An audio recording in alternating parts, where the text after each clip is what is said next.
KB, JB, and Jeff. Halliburton with it, perimeter right, on top to Turner, left of the lane Siakam, backing in, leaning in on Strus, finishing with a left hand.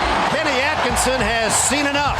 Neesmith way out on the left edge, centers it to Turner, who bounces once and gives it to Halliburton. Back to Neesmith, attacking, kicks it to the top, and Turner hits a three. He's got a dozen. The Pacers lead by 31 points. Halliburton for three. He made the foul shot and then hit a three from way up top. It's 72-37. Do not adjust your dial. Halliburton drives, pitches it to the perimeter. Nembhard sends it around to the other side of the floor. Turner has it. 7 seconds to shoot. Neesmith attacking. He got to the baseline. Turner with it. 3 to shoot. 2 to shoot. Oh my goodness! What is happening here? It's 75-37. Into the forecourt, Neesmith. Turner is feeling it, and why not? Why not? Why not?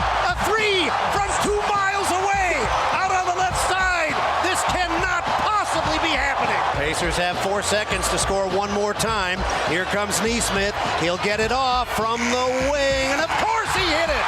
Of course he hit it, as the bench empties. We got punched in the mouth last game. We had a hell of a response. They just started to set the tone, and the bench picked it up the rest of the game. Yeah, man, we got to get one more. 80 and a half. I was on my feet for that entire second quarter. It was pretty fun. We haven't done anything yet. We're a pretty significant underdog in every game we've played in this series, and that will continue till the end. We're going to keep approaching this like we have everything to prove, and we know people don't believe in us. And so we're going to just stay in the fight and keep fighting.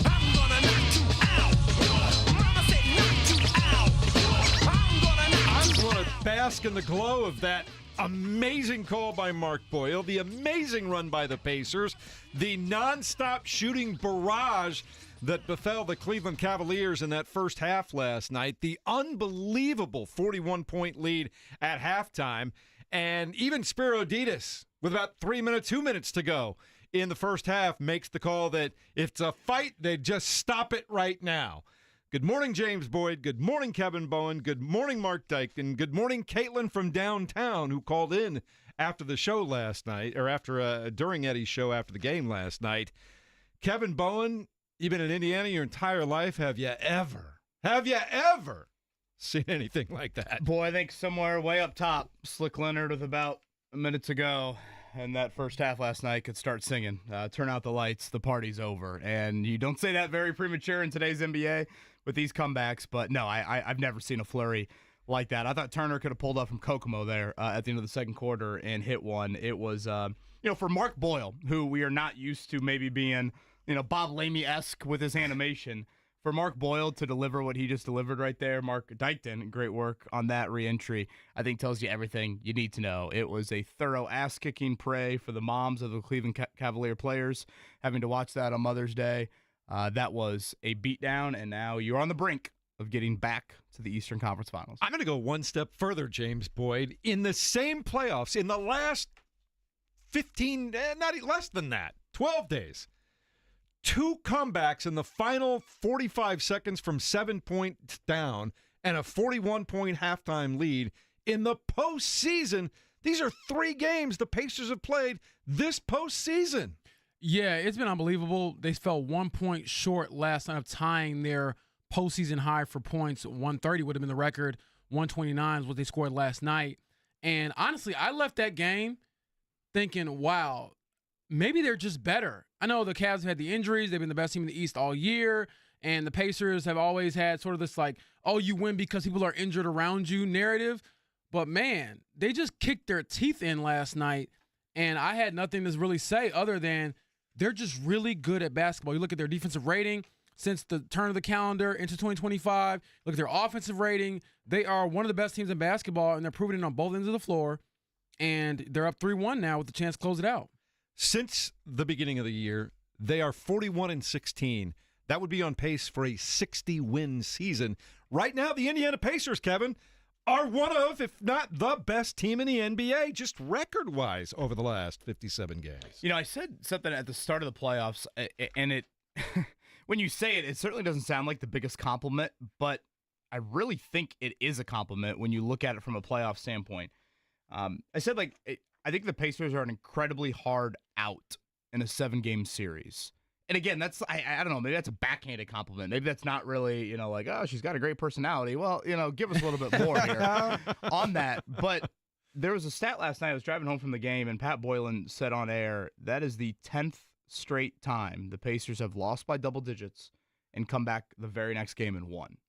So when you think about that, 10 times getting your ass kicked, or to varying degrees, double-digit losses, and you have not let that snowball one time here over the past 10 times that it's happened. And when you think about the playoffs, obviously, if you don't lose 2 in a row, you're going to be pretty darn good in being able to get on a run here. And they clearly responded from Friday night. I almost felt like last night was such a thorough beatdown, we forget what happened on Friday. What a response by Indiana last night. 48 hours later, your effort was out of this world. And I thought this was from the start of the game. You had the first 50-50 ball went the Pacer way. None of those 50-50 balls went their way the other night. I think it was a Neesmith 3 is what it turned into. Boom. The first possession of zone, Cleveland throws at you. What happens? You work it around. Nemhard gets a clean look. Bang. Pacers against the zone look like Indiana in 2013 Syracuse on Friday night. And then I thought Siakam and Halliburton looked like much different guys than they did on Friday night. So those three, the effort, the zone offense, your guys showing up, obviously Toppin and Shepard, and those players deserve a lot of credit as well. But I thought the response, what adjustments will the Pacers make? Cleveland throws a zone at you they hadn't used all season long. Okay, good work, Kenny Atkinson. You're down 2-0. You do need to try something new. How would the Pacers respond? And boy, certainly last night, that first half, it's one of the greatest halves, frankly, in franchise history. Yeah, I believe they had a 41-point lead, which was tied for an NBA postseason high ever, according to ESPN. So just an all-time great shooting performance. And then also, I thought they adjusted to the zone very well. For those who are really getting into the weeds, they were screening the top of the zone to kind of break it down and then whipping the ball around to get some great looks. And then once you see a couple go through, I was like, wow, they're not having a good shooting night. They're having an abnormally great shooting night. And that's what we were kind of waiting for, Kevin and Jeff. We were talking about this all last week. The Pacers hadn't really had their A game. Mm-hmm. Last night felt like their A game. Outside of Benedict Mathurin getting ejected, and we'll get into was it fair, was it foul, who's at fault here, all those things. Outside of that was a flawless game. And even, to Kevin's point about how different it felt after game 3. After game 3, you have your leader being questioned about, being a front runner. Hey, you talk to the media and do all those things when you're winning. Where were you when you lost? You had 4 points. You have people questioning your legitimacy. Oh, they're healthy now. Can you go out there and beat them when they have all their guys? And then you kick their teeth in again in game 4. So as I said, I went from, Kevin, to your point about, man, they're going to be a tough out to, wow, maybe they can put other teams out. Seriously, great teams. Because Cleveland, I get it, they're banged up, but they're a great team. And obviously, if they're able to get out of this round and move on, and I'll say if they're able to, because I know we're talking to Rick Carlisle tomorrow, and he will say that nothing's finished. You're going to face more great teams. And I was just thinking, they're in that category. That, this isn't some, feel-good underdog thing. To me, they are just that freaking good. They might not have the high-end, star. They might not have, the Giannis or the Jokic, but Tyrese is really good. And then they're guys that are, 3 through 8 are better than other teams' guys 3 through 8. Yeah, they have maybe the best collection of role guys. Again, you say all these things, and it's guys, I know it might not sound like the greatest compliment in the world, but it should be treated as such. And, I thought there was one play also early on in that game last night that was kind of indicative of the difference from Friday, and I thought the fans did a great job of responding to it. Miles Turner drew a foul going for an offensive rebound, and it was one of those kind of Bronx cheer moments in a sporting event where all of a sudden, a couple hundred fans start clapping, and then the rest of the fans are yeah, I should be clapping too. Yeah. And then all of a sudden, everybody's clapping and standing up inside of Gainbridge Fieldhouse for a foul drawn on an offensive rebound. No bucket. No, I don't even think Turner went to the foul line. I think it was just ball sideline out of bounds. And what it was an extra possession. And if you look at Friday night and you look at Sunday, sure, great shot making, et cetera, et cetera. But literally, the Cleveland Cavaliers shot 20 more times in Indiana Friday night. Last night, the Pacers shot the ball 23 more times in Cleveland. It's unbelievable how that extra possession stat has been the calling card throughout this entire series, especially here over the weekend. And that is hustle, that is effort, that is also limiting your turnovers. It's all of it. And the Pacers were just absolutely outstanding last night. So, boy, it's one of those ones that you felt like should have counted as more than one. It's a great point, and it's a perfect point. And we'll take a quick timeout. We got the check down coming up in a minute. I was checking the box score. I think Boomer was 4 of 5 from 3-point range last night. Like, I mean, it just for was real. going in. They honestly could have played the power pack in the second half and been fine. The kids call it a magnet ball on Twitter where you just can't miss. So the pitch had the magnet ball last night. I love it. We'll tell you all about it as we continue on the Fan Morning Show with KB, JB, Jeff, and Mark Dykton on the ones and twos. Might even hear from Caitlin from downtown on the postgame show last night. How about that? It's 93.5 and 107.5 The Fan.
93.5 and 107.5 The Fan.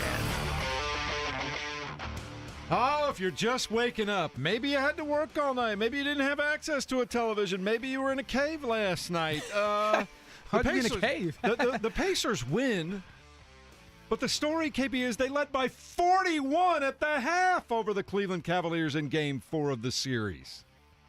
Absolute ass-kicking, to say the least. It was a beatdown. That second quarter is one to remember. I don't know if I've ever seen a flurry like that. Usually, you get a timeout called at some point during it. There was none of it. The final 3 minutes, Miles Turner shooting it from every suburb around Indianapolis. The Neesmith challenge jumper there.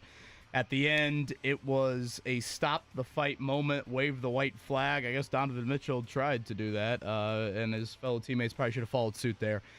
Up now, 3-1. Chance to close it out tomorrow night in Cleveland. 129-109 was the final score. James Boyd, Pascal Siakam had 21. Miles Turner and Obi Toppin had 20 points apiece. Ben Shepherd came off the bench, had 14 points. You knew it was going well when he came off the bench because Benedict Mathurin, we'll talk about this later, was ejected from the game earlier. First thing he did was bury a three. Yeah, I included it in my post-game story at The Athletic. So he catches the ball, Ben Shepherd that is, on the right wing with about 5 minutes to go, and the late shot clock, he steps back and just fires one.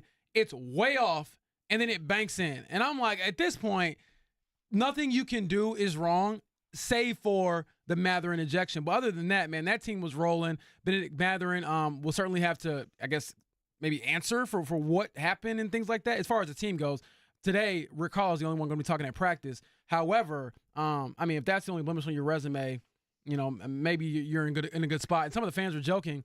After Benedict got ejected, the team went on a 58-28 run to end the first half. So a couple of them were out there were like, man, Ben, just punch the first guy you see in Game 5 so we can get out of here with the blowout win in Cleveland. Yeah, in a few minutes we'll get into that whole ejection, flagrant, then a technical foul. It was very weird.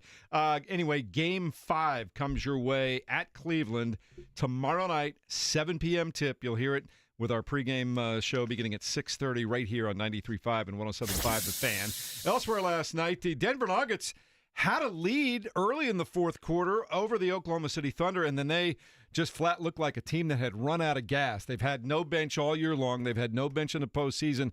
Jokic looked exhausted. They looked exhausted. They had shots that were missing short, shots that were missing long. Oklahoma City couldn't miss.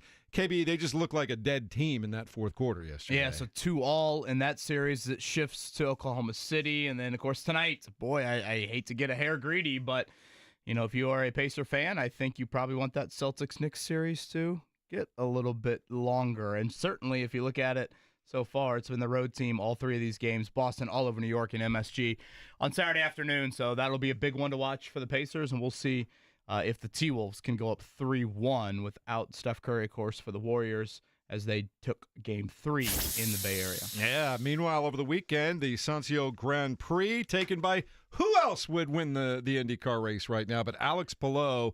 Not even much drama about the whole thing, to be honest with you. Yeah, is that 4 out of 5 for him yes. this season? So that was pretty crazy. And obviously, you also afforded me the opportunity to go get in a two-seater, and that was crazy. I did that for the first time, did the road course, and my grandma was not pleased. I called her for Mother's Day yesterday, and she's like, boy, I thought you had more sense than that, getting in the car going that fast. And so I have to figure out who snitched on me because I did not tell her myself, but it was a fun experience.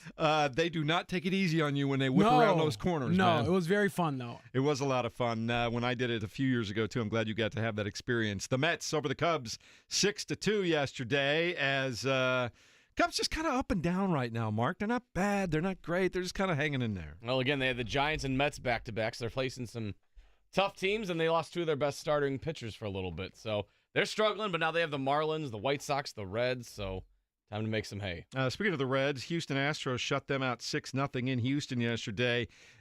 Our team is just offensively challenged most nights, KB. I was all about the line for Bluey and Bingo this weekend. And the line for Bluey and Bingo stretch from Victory Field. You want to describe that line? All the way to the Don't let Jeff do it. All the way to Brownsburg there. So beautiful weekend over at Victory Field for some Indians action and some Australian dogs. Yeah, Indians shut out the Clippers 2-0. They will play more home games this coming week. We'll give you details on that a little bit later on. Anything else you want to throw? It was deep and wide. People excited. That's how long the line was. It was like 8 deep. Man. It was wide. Boy, no transition from that. Regular season opener for the Fever coming up on Saturday. We did see their final preseason game down in Atlanta. Sophie Cunningham cracking the starting lineup, so we'll see about her. Dewana Bonner, how the Fever will handle that as it gets real coming up on Saturday. Cunningham did sprain her ankle in that game, so something to keep an eye on here. Their final week of prep before all of a sudden all eyes are going to shift to certainly them, and it is the Chicago Sky coming up this Saturday afternoon. They're going to get real familiar with Atlanta, too, who they just played in the final preseason game. They play them in games 2 and 3, a home and home, coming up on that one. So the Fever set to go as well. We're looking forward to all of that. Anything else you want to throw in, KB? James and I were out at Colts rookie minicamp. Honestly, the biggest storyline from the weekend probably with their defensive captain, and Zaire Franklin going to miss the entire offseason program due to an ankle cleanup this past week, I believe Wednesday. So certainly, I don't think ideal by any means when you're installing a new defense not to have your signal caller out there. So that was probably the biggest news item. Tyler Warren can catch the football. Yeah. Yeah, first play of 7-on-7, and he also might have been 11-on-11 as well. Riley Leonard, Tyler Warren across the middle. I'm like, wow, that is what a tight end looks like. They have one. I like veteran move by Franklin, though. You wait until just the beginning of all the mini camps to get your ankle cleaned up. Yeah, from what I understand, it was kind of one of those things where like it bothered him a little bit, and then obviously at some point you just figure, hey, why not get it cleaned out? I know some fans had questions about that, like why wait? But it wasn't really bothering him, and then it kind of irritated him a bit more. So still better late than never. And then also it gives them a chance to just evaluate the other linebackers. You know what he brings, so maybe other guys get more reps, and you kind of figure out who you have while you go into the training camp. All right. Also, Kyle Larson for the NASCAR fans won yesterday at the Kansas Speedway. Coming up in a moment. What happened between Ben Mathurin and Hunter yesterday? We'll try to break it all down next as we continue another Victory Monday for the Indiana Pacers on 93.5 and 107.5 The Fan.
You're listening to the Fan Morning Show on Sports Radio 93.5 and 107.5 The Fan. Man, are we fired up this morning with great reason. Pacers win last night, not only coming off a really struggle bus performance on Friday night, but then one of their best scorers gets ejected in the first quarter on a very controversial, how do you read it, what was really going on kind of thing. But James Boyd, after that, it was, they were on fire, just like the video game says. They couldn't miss anything. Yeah, little NBA Jam action for sure. After the Benedict Mathurin ejection, which I believe happened with about 5 minutes left in the first quarter, the Pacers ended the half on a 58-28 run to take a 41-point lead into the break. So I was there in person. I was able to sort of see what happened on the Jumbotron. And I still did not see, and I'm not saying this because I live in Indianapolis. I'm just saying this objectively. I could not see the closed fist that the referees said they saw. And I honestly hoped or wished we could just see whatever they were watching to come to that conclusion, because I did not see that. However, Benedict had been kind of doing some of those extra things throughout the series. So I figured at some point that player will retaliate. And my only thing is, if you eject him, you probably should eject the guy who shoved him and kind of caused the whole thing to become a bigger issue. So maybe if I'm in Cleveland, people are like, shut up. He gave the guy a cheap shot. But I just didn't understand, one, why Mathurin did it, and two, if he did, why both guys weren't tossed. Yeah, it was kind of funny. I love how the Jumbotron initially showed the Mathurin, and then quickly that was edited out. Every time they showed it again, it was only the Hunter two-handed push. You got to love That's the home court advantage. You got to love the home Jumbotron on that side of it. I thought same punishment should have been there. Flagrant ones is kind of how I viewed it. That's how I thought. All I right, like that, yeah. Bring them together. They clearly have had some history within this series. But at the same time, Mathurin, he can just be a little 7th grade kid on recess that just does little stuff like that. And instead of stuff, I would say a different word, and Mark Dykman would have to bleep it out. So, Mathurin, don't be an idiot. That was a cheap shot. Whether it was close fist or not, it was a flat-out cheap shot. And when you have just gotten a double tech in Game 3, when you've stood over the guy in Game 1, these refs aren't born yesterday. They're going to look at you and say, dude, you're not a choir boy. On this bench, you can't start any of that. Again, do I think they should have had the same punishment? Yes. Mm-hmm. Whatever deemed that is. Mathurin flagrant, or Mathurin Hunter, I personally would have liked to have seen a flagrant one. They stay in the game. But if you're going to go to the closed fist, and certainly I would hope that the officials saw a much better camera angle than James alluding to, because I'm with you. I didn't see the 4 closed fists. Certainly there was no wind up or, what you would have been label a short jab, if anything. What you would label a true punch. But as much as I'd like to sit here and defend Mathurin, come on, man. Don't even do any of that. And I think honestly, what bothers me is that is just a flat out cheap shot Bush League move when you're inbounding the ball. If you want to go after Hunter, attack him. Literally, attack the goal. That's when you're at your best as a player. Yeah. Foul him or try to block his shot like you did in Game 1. Mm-hmm. That kind of rubs me the wrong way. And I'd say that for any player. Any of that stuff you see, it's one thing if you foul a guy hard and maybe you cross a little bit of a line with how hard you foul the guy, but at least there's a level of an attempt of a basketball play. None of that from Mathurin was that at all. He knew he did something because of the way he reacted with 100%. The 2 hands up, basically saying yeah, I got you. Come, do whatever you want to do to me. And I got to be fair in my trolling. It was hilarious to see Mathurin mouthing on the Jumbotron, he's out of here or something like that to DeAndre Hunter. Brother, you got the boot. That is hilarious. That might be karma at its finest. Just don't do silly things like that. And I know, again, Pacers fans well, that turned the team up. That got us going. And yes, maybe the Pacers took it up a notch in his absence, but you don't want, obviously, that to be a trend or anything going forward. I'm not saying it will be, but in my opinion, I like the aggression Benedict Mathurin plays with, the fearlessness, all those things, but the irritant side that you see that sometimes crosses the line like it did last night, why do that? I think that was just stupid. Yeah, I think he's too good of a player to sort of be an irritant, if that makes sense. Like, why do you want to be a nuisance dude, when you can hoop? You're not getting away from anything. Honestly, the best part of the whole sequence was Hunter staying in the game. Hunter was terrible after that. I actually think it did get in his head, though. He can't shoot. Yeah, if you watch like the first 4 possessions right after that happening. The first 2 shots he took were bricks. Well, and the other end of the floor. Ty cooked him on the other end of the floor for a bucket, and then he had a foul as well. Hunter clearly was impacted in a negative way from that. I don't know if it's the thumb or what, but he can't throw it in the ocean right now. So yeah, it's just I thought it was just stupid, childish stuff that, you know, maybe you get away from that when you're playing high school ball in Canada or Mexico. You're not getting away with that when there's cameras everywhere in the NBA playoffs. Well, people also saying that, they got a rise out of it. I'm like, well, you can't bank on that. It could have the exact opposite effect, and your team would have gone in the gutter, and we'd be ripping him like crazy all morning long. Exactly. Yeah. And look, it's context, as you were pointing out, James. It's the whole series leading up to that, and the referees talk amongst themselves. They say, hey, keep an eye on Mathurin. He's been really chippy this whole time.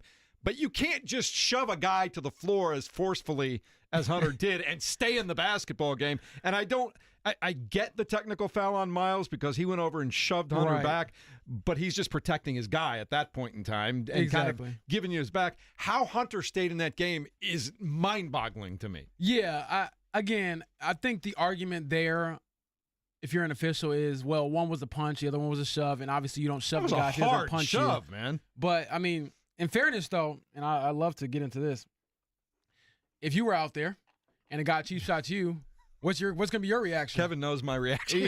So I mean, people always say, like, you should have reacted that way. You should have been more calm. You should have did. I'm like, man, if somebody you're playing basketball with hits you in what you think is below the belt or a cheap shot, how would you react? You would probably react the same way. So I'm with Kevin where it probably should have been, and Jeff too, it should have been even as far as the punishment, and probably, in my opinion, you both stay in the game. But I felt, in all seriousness, I felt zero sympathy for Mather. Left the game in the first quarter. You know, this is your first playoff run. You don't want to become that guy. And I thought, well, Rick Carlisle said after the game, he's like, you know what, we'll have to talk about it. He'll have to accept whatever punishment comes from this. And perhaps, I don't know if there's going to be any more from it from the league, like a fine or whatever else, suspension. I don't think any of that is going to happen. But you open yourself up to those possibilities because you don't want to play basketball. And again, as I said to open the show, you're really good at playing basketball, you as a player and you as a team. So just do that and kick their teeth in that way. Like, I think the better response is you crushing them as the Pacers did and being a part of that, than sitting back in the locker room and feeling like the kid in the group project got an A and didn't do anything. Well, I think, too, what's disappointing is he has played pretty well, I think. Honestly, yes. If you look at the entire postseason, I know he had a little bit, maybe of a hiccup there kind of midway through the Bucks series, but I think he's played very good basketball for you outside of that. But on a night where he gets tossed, and you were up 10 when he got tossed, so I don't want to act like Cleveland had some lead or something. I thought Obi Toppin and Ben Shepherd were outstanding for you. And honestly, Shepherd, who hasn't had, as consistent of a run as, certainly Toppin, to sum up how good that first quarter was, when Thomas Bryant and Ben Shepherd are hitting corner threes, that's about all you need to know about how well the Pacers were playing there in that first quarter. So I thought your other bench guys really, really stepped up for Benedict Mathurin. So he definitely should be thanking them here today. It's the Fan Morning Show with KBJB Jeff, Mark Dykton, and on a night where one of your best players and best scorers gets ejected, nobody's really even talking about all that much because it was an 80-point first half. Here are the final shooting numbers for some of the guys from Indiana last night. Feel free to rattle them off. Pascal Siakam was 9 of 10 from the floor. 90%. People don't shoot that good from the free throw line, but continue. Obi Toppin was 9 of 14 from the field. Miles Turner was 7 of 13. Nesmith was 4 of 8, which is still 50%. Nembhard was 3 for 7. You had Tyrese Halliburton that was 3 for 8. He was the guy lagging last night of the main proponents of the Indiana Pacers. Everybody was shooting the ball well. They were, how about this, 49 of 93. They made 49 field goals last night in 93 attempts. They made 12 of their first 18 threes. Like, you don't lose games like that. And on top of that, you come out in the second half and their best player, Donovan Mitchell, isn't available. From what I understand, having to go back and watch Twitter video, things like that, he went to shoot during warm-ups and kind of felt some pain. They had to leave the game. And they had Ty Jerome start in his place, and I've made some jokes about it, but I'm like kind of serious. Ty Jerome has been a great player for the Pacers in this series. He has not been good. So you go from having the Donovan Mitchell who put up 40 points in back-to-back games to Ty Jerome playing, and obviously I don't think they were to come back anyways. Actually, the Pacers were outscored by 20 in the second half, and it just didn't matter. But you don't have your best player. He's banged up. What is his status for Game 5? On top of the other injuries, it seems like on top of the Pacers just being, in my opinion, probably the better team, they're also the healthier team. And I'm not buying into the whole they got lucky that some of these guys are banged up. Perhaps they did, but who cares? I mean, it's the playoffs. Those guys were available last night, and it just did not matter for the majority of that first half. Yeah, we'll get to Mitchell in just a second, but I thought Siakam, to go back to him, because Friday night, him and Halliburton both, neither of them lived up to their contract, and had we done a show on Saturday morning, that would have been the dominant storyline. The response from both of them, I thought, anytime you're up 41 at half, it's probably hard to dissect like any stretch of the game. But you went on a 10-0 run to start the second quarter, and I thought that just further set the tone of sometimes we've seen it in this series where both of these teams have gotten off to good starts or big leads, and those leads have evaporated. And Siakam had it was kind of late clock. He hit a 3 in Dean Wade's face early second quarter. And I just thought that was kind of one of those calming shots of hey, what we did, pedal to the metal in the first quarter there, that's still going to be there in the second quarter. And again, that was a 10-0 run there to start the second. I think Siakam had another bucket or two in that stretch. And that is your however much money he makes, $200 million, $180 million. That's those guys stepping up. And, Halliburton's stat line, I mean, if you look at it at halftime, I don't think anything in the second half matters. I mean, he had 11, 5, and 4 at half. Well, let's double those numbers. I mean, 22, 10, and 8, those are pretty good numbers. So, him responding, Siakam responding, I thought both of them did in exactly what you would want them to respond, or how you would want them to respond. I don't want to get too much into the weeds and do too many X's and O's on a Victory Monday here, but you said something earlier today that I do want to get into just a little bit, Kevin. The fact that the way that they attacked that 3-2 zone right out of the gate, unbelievable ball movement, a little more high screen at the top, and whatever adjustments Rick Carlisle made from Game 3 to Game 4, it was just magnificent coming out of a game in which he said, I just didn't do a good job preparing my guys. Yeah, I mean, at one point, Cleveland went to a 2-3 zone because the 3-2 was so ineffective, which I would not have expected that coming out of Friday night. Again, the Mitchell update post-game, MRI coming today for him. He did speak with a couple Cleveland reporters on the way to the bus last night, reassured them that he will play. I thought it was odd. I'm sitting there, and the crazy dude did the halftime show, the dude that stands on all the chairs, and I always think he's going to fall and die, but somehow he hasn't fallen and died, and yet he's still coming back. And I'm like, God, how old is he? So he exits, and literally as he's walking off the floor, there comes Mitchell on the floor with 8 minutes to go in halftime. I'm like, what? I mean, what in the world's going on here? And all of a sudden, he barely did anything. He rises for a jumper and then just fell. Yeah. Frankly, it was I think he was just testing it out, right? Well, yeah, but I'm like, ankle, calf, because remember, he's had both of this. He missed the end of the regular season with some ankle. Again, the calf is popped up there. For what it's worth, he wasn't wearing a walking boot or anything post-game, the Cleveland reporter said, but obviously that'll be something to keep an eye on for tomorrow night.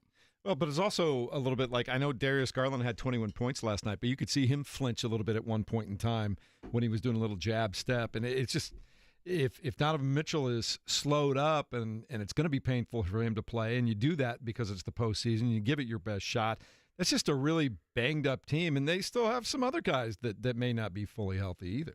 Yeah, absolutely. I mean, there was a play in, I want to say the third or fourth quarter, it might have been the third quarter, where Darius was driving to the basket. He just blew a tire and took out McConnell, and McConnell got called for a foul. And I believe had that been a closer game, maybe the Pacers challenged that. They really get on the refs, what's going on? Because if you watch the replay back, he just falls. It's almost like he put too much force on his foot.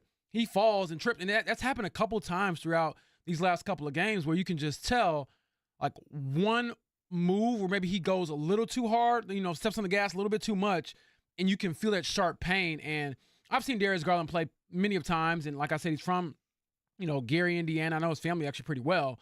And that's not how he plays. That's not his game. And also, to your point, Jeff, the way the game started was so ominous for the Cavs.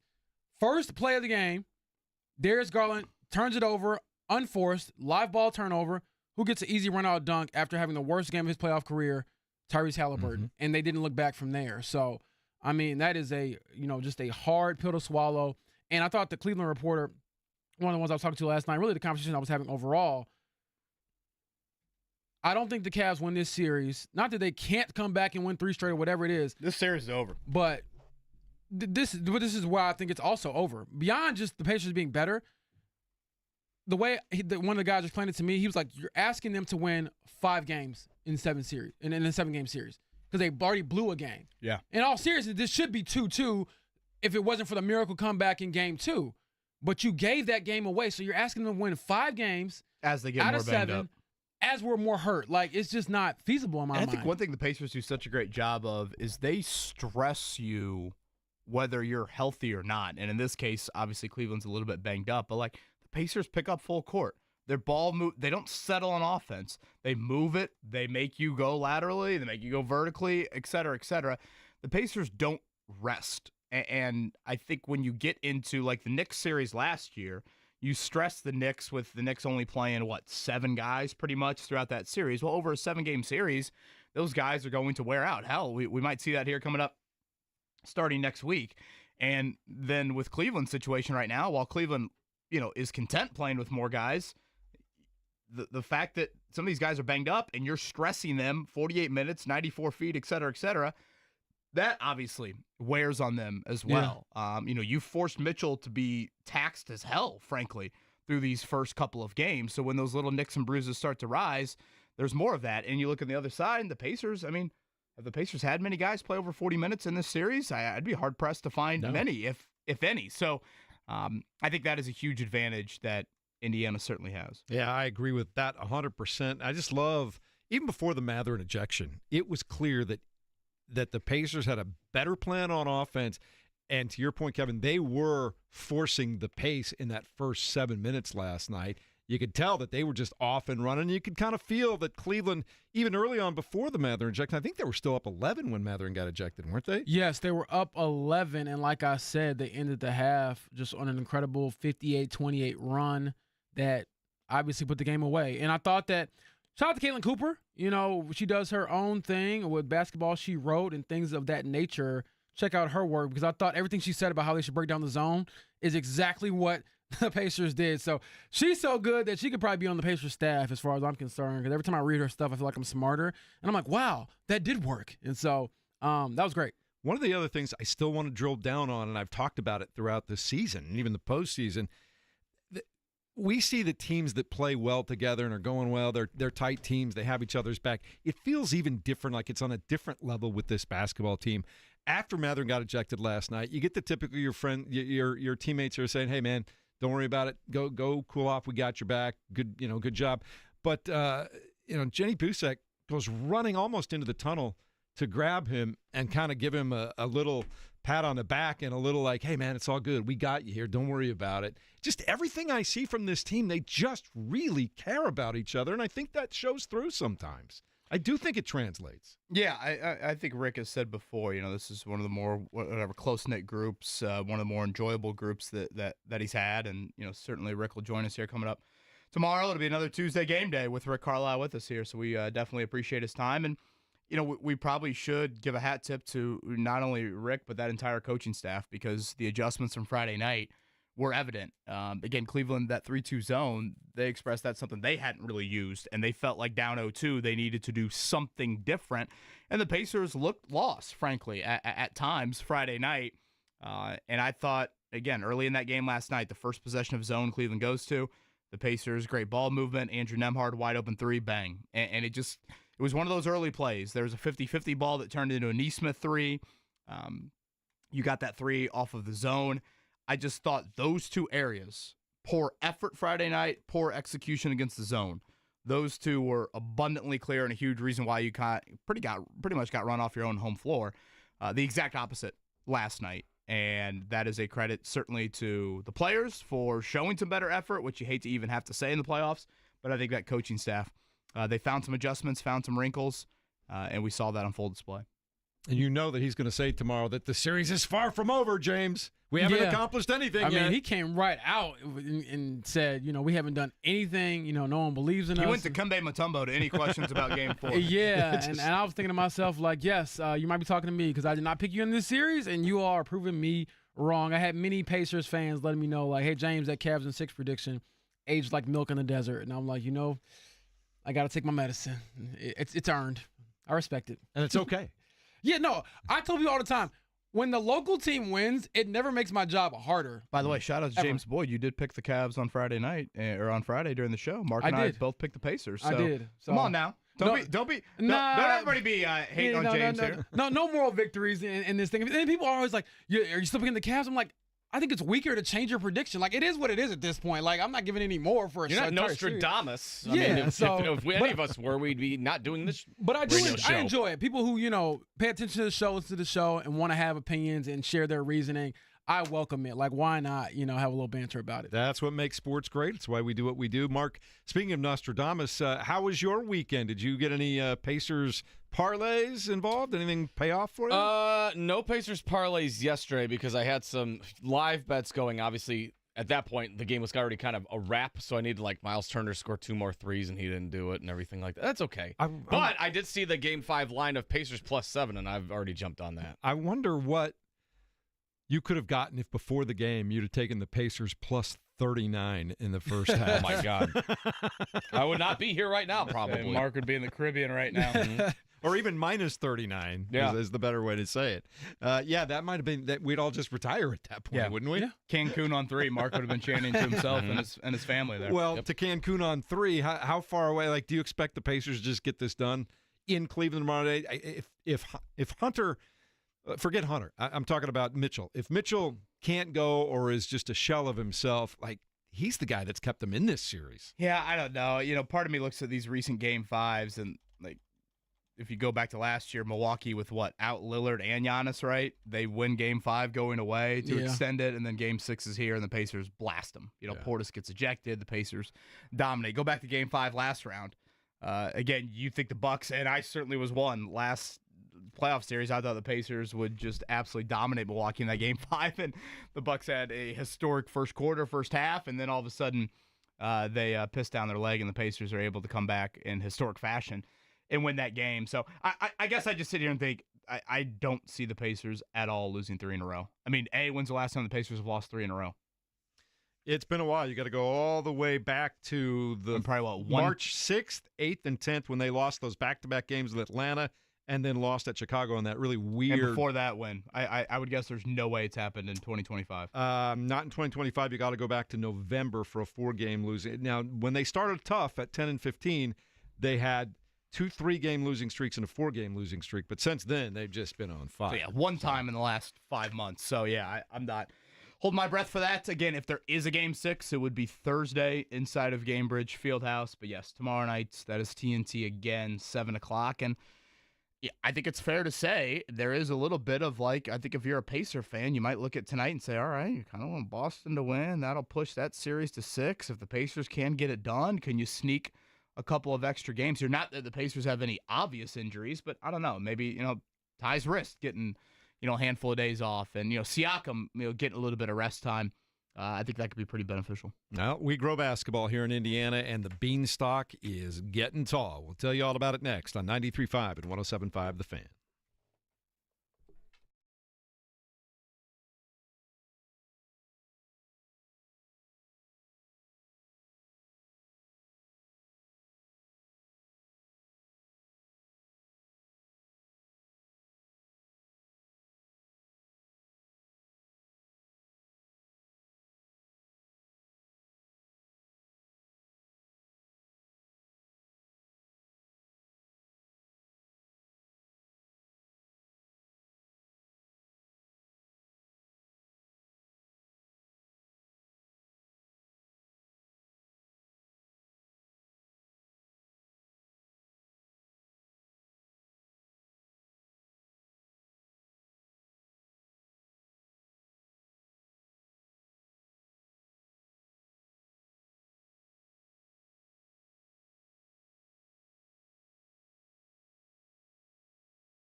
This is the Fan Morning Show with KB, JB, and Jeff. Halliburton with it, perimeter right, on top to Turner, left of the lane, Siakam, backing in, leaning in on Strus, finishing with a left hand. Kenny Atkinson has seen enough. Neesmith way out on the left edge, centers it to Turner, who bounces once and gives it to Halliburton. Back to Neesmith, attacking, kicks it to the top, and Turner hits a three. He's got a dozen. The Pacers lead by 31 points. Halliburton for three. He made the foul shot and then hit a three from way up top. It's 72-37. Do not adjust your dial. Halliburton drives, pitches it to the perimeter. Nembhard sends it around to the other side of the floor. Turner has it. 7 seconds to shoot. Neesmith attacking. He got to the baseline. Turner with it. 3 to shoot. 2 to shoot. Oh, my goodness! What is happening here? It's 75-37. Into the forecourt, Neesmith. Turner is feeling it, and why not? Why not? Why not? A three from 2 miles away, out on the left side. This cannot possibly be happening. Boom, baby! Pacers have 4 seconds to score one more time. Here comes Neesmith. He'll get it off from the wing, and of course he hit it. Of course he hit it as the bench empties. Turn out the lights. The party's over. We got punched in the mouth last game. We had a hell of a response. The starter set the tone, and the bench picked it up the rest of the game. Yeah, man, we got to get one more. 80 and a half. I was on my feet for that entire second quarter. It was pretty fun. We haven't done anything yet. We're a pretty significant underdog in every game we've played in this series, and that will continue till the end. We're going to keep approaching this like we have everything to prove, and we know people don't believe in us. And so we're going to just stay in the fight and keep fighting. Mark Becton again brilliantly encapsulating the night for the Indiana Pacers last night. You had Mark Boyle just doing a fantastic job of relaying just how amazing the moment was for the Indiana Pacers. We had echoes of Slick Leonard in there. We had Caitlin from downtown calling the postgame show last night, and we're going to keep it rolling. David Aldridge, who's been around the NBA for a minute now and is writing for The Athletic, joins us here on the Payless Liquors hotline this morning. David, in what has been one of the most entertaining NBA postseasons I can remember in my 30 years of covering the league, the Pacers are putting up their moments with any other team in the league right now. What did you see last night from this team? You saw what they've been doing for a few months now. You guys have seen it every night. I mean, they have just been boat racing people for a while, and after a while, it's not, statistical noise. It's who they are, and they've been doing this for most of the second half of the season and playing at an incredibly high level and taking care of business, and you knew they would adjust to the zone. I didn't think they would adjust quite as, efficiently as they did.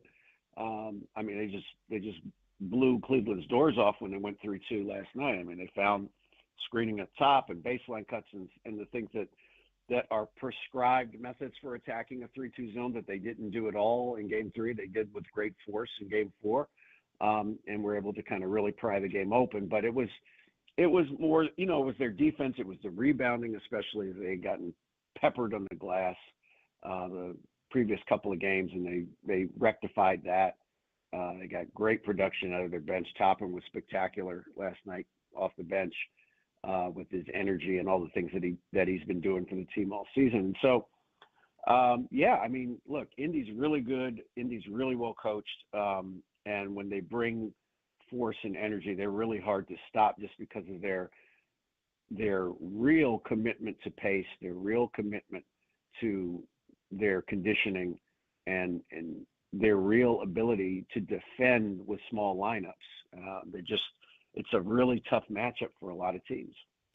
David, I want to say thank you for hopping on the air today. For those who don't know, we were at the facility super late last night after the game ended, and I don't know if I guilted David into coming on to the show because we're coworkers technically, but I appreciate you hopping on. I do want to go here, though. You talked about being a well-coached team.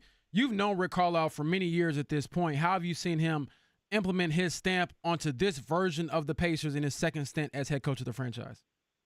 It's always with Rick. It's attention to detail. He really lives in the details and in the weeds of making sure that everybody is doing exactly what they're supposed to be doing and exactly where they're supposed to be doing it most nights on the court, and bringing.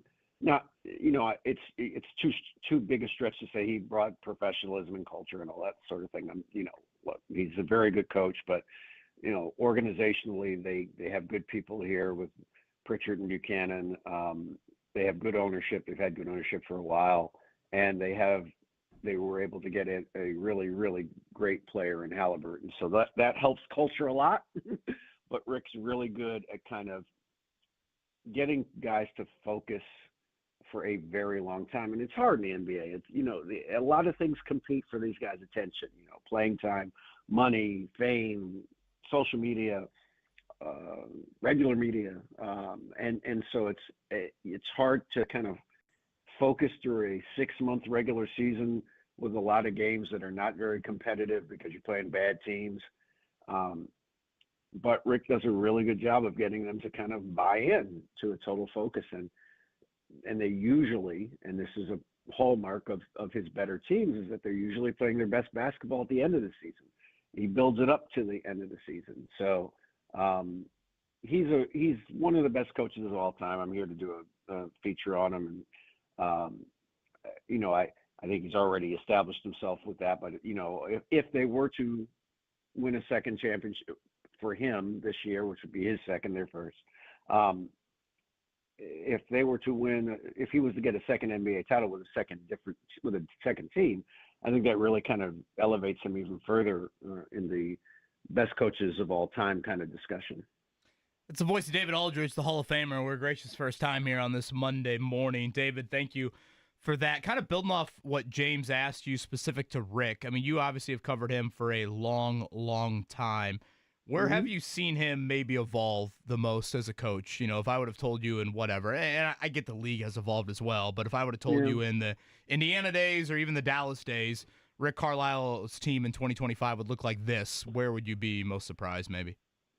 Well, I mean, the main thing is that he's not calling every play now. Like that was his thing back in the old days, Indiana won and early in the Dallas days. I mean, he was maniacal about calling every set and every play and every possession. That voice, any coach's voice over time, it loses its effectiveness. It's like your parents, like in a certain way, right? Like after a while, you just stop listening to them because they've been saying this since you were 2. But he has really loosened up on that. You guys see that there's much more flow. I mean, the famous flow offense in Dallas that he kind of, signed off on, and allowing Jason Kidd to kind of run the show rather than him when he was in Dallas, and it's continued here with Tyrese. He's much more that way now. I think all coaches tend to mellow a little bit just because physically they can't bark and yell and scream and be as didactic as they are when they're young. Every coach that gets to, whether it's George Karl or Larry Brown or guys like that of that era and vintage, tend to slow down somewhat in that area. And I think Rick has understood that he's got to do more with less. Like he can't scream at guys and curse them out and stuff like that all the time. You've got to pick your spots. And you've got to try to communicate better, especially with, this generation of athletes and people. They just are wired differently than guys in Rick's era were. And you have to talk to them a different kind of way, and a certain kind of way. And that's where I would say the biggest difference is. He just kind of understands that you can't coach these guys the way he coached, Meta and those Steven Jackson and that group, and O'Neal and that group that also had similar success. Going forward, you have to coach people a different way. You have to communicate with people a different way.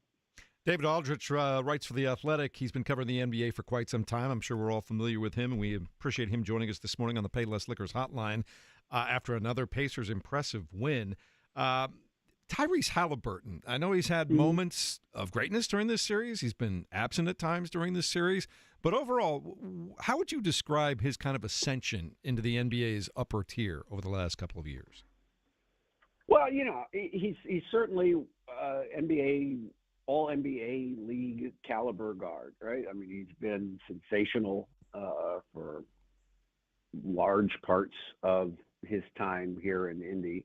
I know he struggled badly at the start of this season for whatever reason, but he picked it up. You guys saw. I mean, you've seen him pick it up. He's certainly in that mix. He's certainly one of the top 10 guards in the league. I would say by any way you measure that sort of thing, he's in that discussion. The playoffs are different. They are just a different animal. You have to. It's hard. It's hard to kind of be great in the playoffs. It's just that the defenses are so good. The coaching is so good.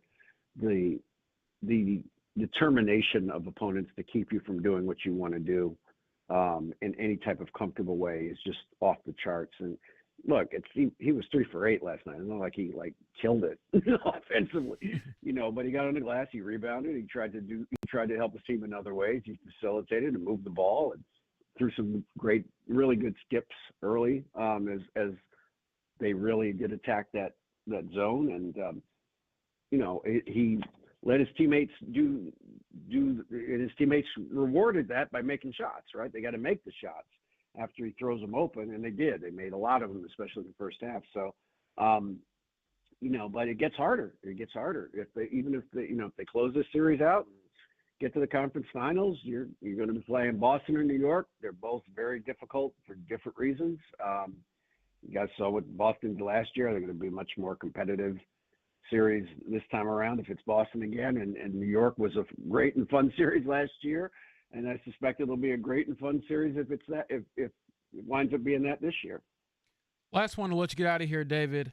Where do the Cavs go from here? I know we're in Indianapolis and we're supposed to talk about the Pacers, but there's another team in this series.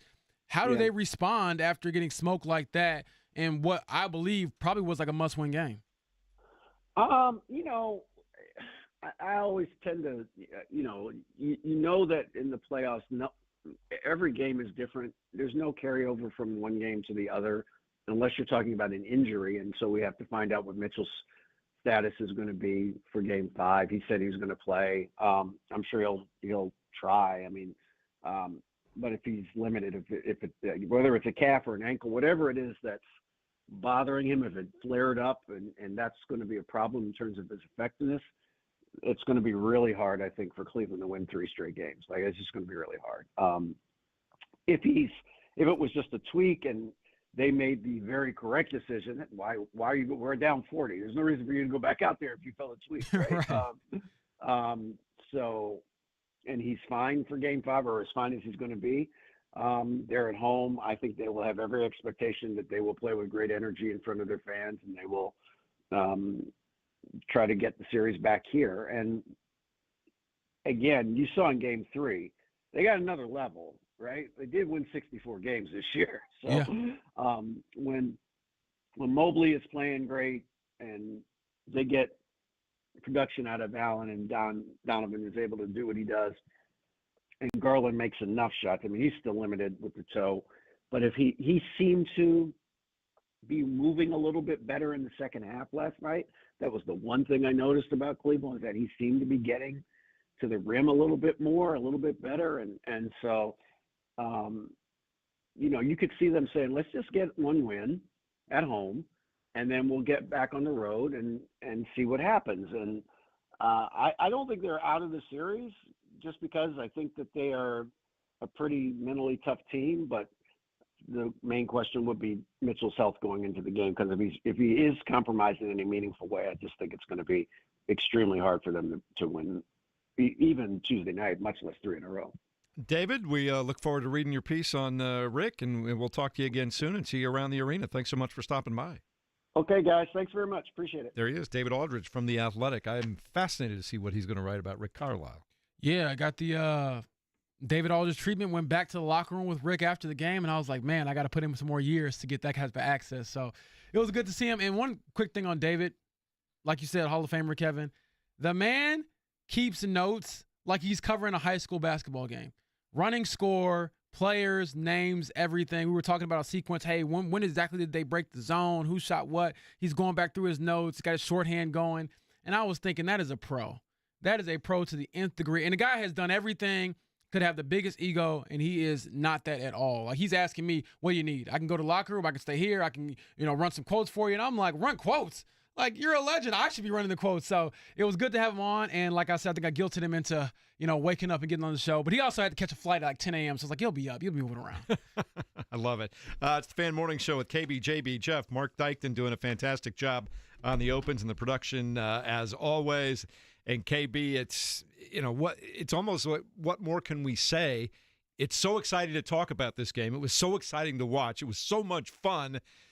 And because it's a series, like I want to bask in all of this today, but like tomorrow morning, it's right back to business, right? Well, Rick Carlisle didn't even want to go there post-game last night. Right, I'm like, dang, did they win? Enjoy it for a minute. Yes. I'm like, did he see the right score after the game? Yeah, certainly in the 24-hour aftermath, I think we are definitely fair to react to it. That second quarter, that was like it was like hit the people next to you in the stands. Like, can you believe this is happening? And like, certainly we've gotten that at the end of these games. I mean, obviously we saw it in Game 2 on the road. We saw it in Game 5 at home of that Bucks series. But that second quarter, and really it was the start and the finish. We mentioned Siakam earlier. I thought he bounced back emphatically last night. He had that really nice start at the second quarter. You build the lead. And then the end of the second quarter, it's still one of those periods in the game where it's like, all right, if you're Cleveland, you get it within 20, you take a breath at halftime, maybe you feel like, all right, if we can get it to, 8 at the start of the fourth, 10 at the start of the fourth, something like that, then you feel like you're still somewhat in it. But when you, as the Indiana Pacers, go on that 19-2 run in the final 30 minutes, and really the unique part of that run was, Turner was hitting threes from every suburb around Indianapolis, but there's no timeout. So it's just building and crescendoing and snowballing, and the arena's like, oh my gosh, Turner's pulling up from deeper and deeper. And then all of a sudden, here's Neesmith hitting this challenge jumper, and Halliburton gets into the act. It is like, it's really unlike any run you've seen, because inevitably a team takes a timeout or whatever. There's a stoppage in play, and you never really had that at all. It just kept on going and going and going. And next thing you know, it's like, wait a minute, is that score right? Like, I felt like Squints having to, like, all of a sudden, really look at that score. Like, are they in the 80s and the Cavs are in the 30s? Is that seriously what I'm seeing right now? And indeed, it was true. And it was tied the biggest halftime lead in NBA history. And, I said this in the opening hour, and Mark will play it one more time here coming up at 9 o'clock. But you hear Mark Boyle's reaction to it. Mark Boyle's not some fanboy doing radio. I mean, he is a very by-the-book radio broadcaster. I don't think you get many Gus Johnson-y moments maybe from him. He's silky smooth. He always says the right thing, and he lets you know the tempo of the game kind of through his voice without going over the top. And when he reached a different level that I'm not used to with Mark Boyle, to me, that accurately described what we all witnessed there in that second quarter last night. And it's almost a shame it only counts for one win. It was fun because my wife and the youngest son had to run out last night during the first half, and they came back right at halftime. And I said, hey, Pacers are up. They wanted to know how the Pacers doing. I said, they're up. Guess by how much? And my wife, because she starts to play that game, kind of rolling her eyes, right? I don't know. 15? I go more. 20? No, more. My son goes 25? I go more. I finally said 41, and both of them were like, get out of here. No way. It just doesn't happen, James. Nah, definitely not on the NBA level. Like, that felt like to me when the 4A school plays like the 1A school that shouldn't have put them on the schedule, honestly. It's like a 1 versus a 16 usually in the tournament. That's what Kyle Neddenrip said from Indy Star last night. I got a kick out of that. Because we were looking at each other at halftime like, are we both witnessing what we're witnessing right now? And again, that to me was without Tyrese having like the greatest bounce back game. So what if he looks like himself and he gets healthy? I know he had the wrist. He didn't have it as heavily taped as he had in Game 3 and Game 4. So if he gets a little bit healthier, what does that mean for their offense going forward? So again, just an absolute beatdown by the Pacers that puts them in total control of the series going back to Cleveland. Time for a few details. That means we're going to check it down, Mark Dykton. The Morning Checkdown on 93.5 and 107.5 The Fan. 129-109, a 20-point victory that it comes nowhere near describing how lopsided that game was, Kevin. It just was all Indiana all the time. Pascal Siakam, 21 points. Miles Turner and Obi Toppin had 20 points apiece. Ben Shepherd, 14 off the bench.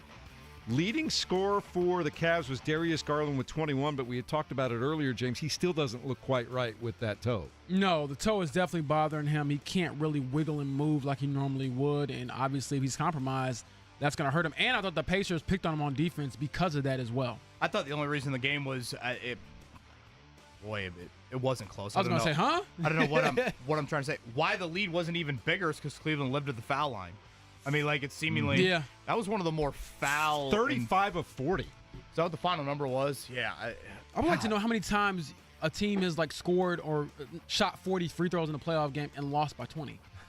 Seriously, it's absurd. Right. You don't, and I feel like they shot a ton of free throws in the first half. Not just in the second half when they made. They comeback would be not an accurate statement, but when they chipped in that lead a little bit there. So a beat down last night, and certainly in pole position here. The Pacers now up 3-1. They'll be 7 o'clock tomorrow night. Cleveland is favored once again by a pretty notable number, 7 points heading into Game 5. And if you're just joining us, I want to point out again, Donovan Mitchell leaves the game, never came back in the second half, 12 points, an ankle injury. He'll have an MRI later on today, and he has been carrying that team. Yeah, and just couldn't carry him last night. Had a pretty quiet first half, and obviously, as David Aldridge said a few minutes ago, no point in really playing him in that second half if he's kind of banged up or not feeling right because you're down by 40 anyway. All right. Also last night, the Oklahoma City Thunder over the Denver Nuggets, 92-87. The Nuggets led in the fourth quarter at home, 73-66. But the Oklahoma City Thunder went in a 26-14 run to close the game. Nuggets couldn't hit anything down the stretch. And that series all of a sudden is tied up at 2, and I think swings heavily back in favor of the Thunder now, doesn't it? Yeah, and what a nasty game. I think sometimes that quick turnaround from the NBA, they were like the late game, I believe, on Friday, the early game on Sunday, and it looked like it for both teams. They couldn't make any shots. Inefficient for SGA, inefficient for Jokic, but obviously OKC will take a win however they can get it. How about Jokic? Everybody's talking about how he's had a down series, down game, 27-13. Greatness. That's crazy. What that is. Yeah. All right, elsewhere in the NBA tonight, the Celtics and the Knicks playing at 7:30. Kevin, Knicks lead 2-1, but you were hoping for something particular in this series. I think if you're a Pacers fan, you say, let's go 6-7. We would love that. We do not want to see the Knicks win tonight and possibly finish that off. What would that be, Wednesday, I assume, if the schedules continue to go every other day. You want that series, especially when you think about the Knicks specifically. They aren't super deep. You would like for that to go a little bit longer here in this series. So it might be a hair greedy for me to say, but you would be ignoring the elephant in the room if you weren't cheering for that. A late game tonight, Minnesota at Golden State, 2-1. The Wolves lead again. No Steph Curry until at the earliest, optimistically, they're saying Friday, right? Yeah, but man, I think that they're doing that to just kind of keep the team morale or the fan base energized, but you cannot mess around with the greatest shooters ever's hamstring. A couple of things from Saturday, of course, over at the Speedway. We had the Sancio Grand Prix. Alex Palou wins his 4th race in 5 starts so far in the 2025 season. You did go for a ride on the track, though, Saturday morning. I was ready. I was telling Alex, man, you don't duck me next time.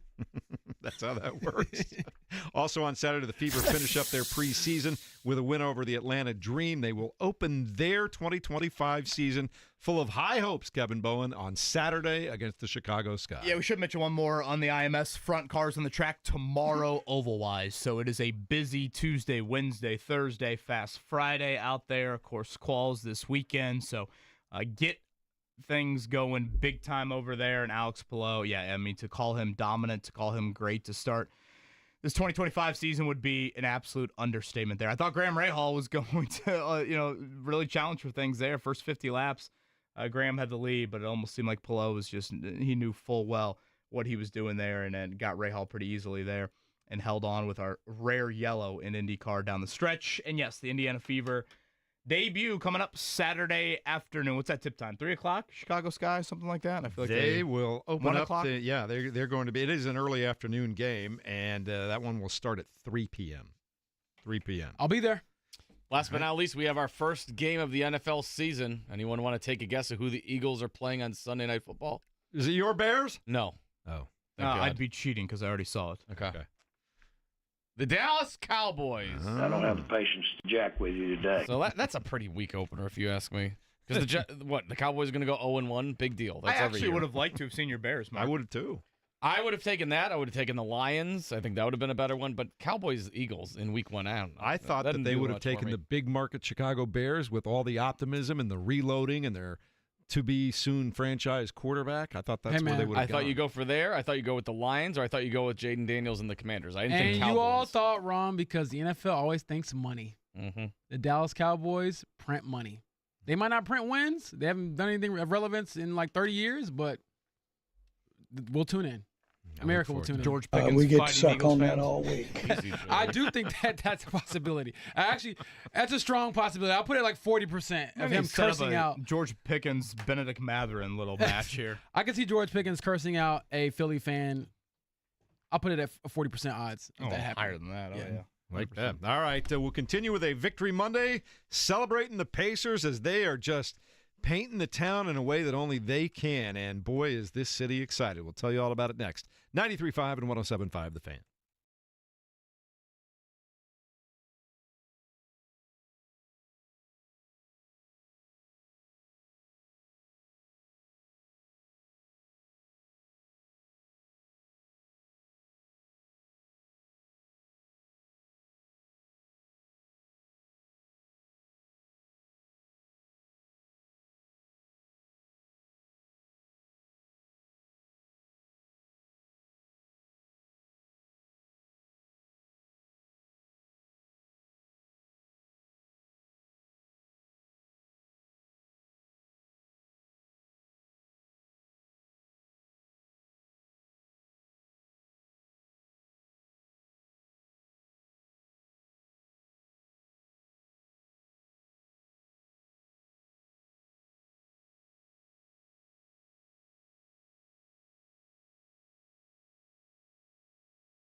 You're listening to the Fan Morning Show on 93.5 and 107.5 The Fan.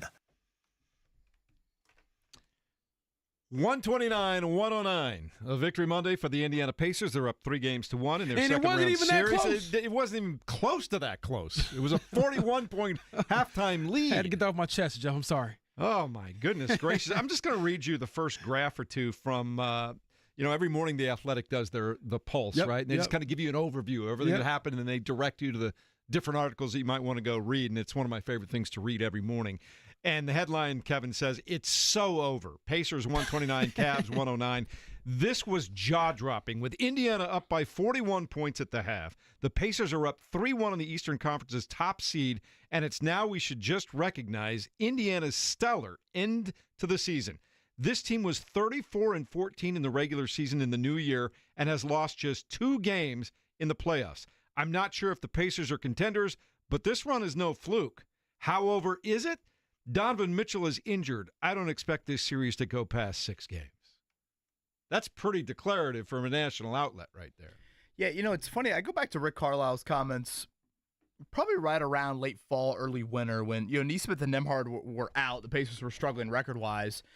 And Rick kept on harping on, we are missing 2 of our very key guys. And I felt like I kind of walked away from some of those Tuesday interviews thinking, man, he is really putting a ton of stock into Nembhard and Nesmith. And now you see how 82 games have played out. Now you see how, 10 games here in the postseason have played out.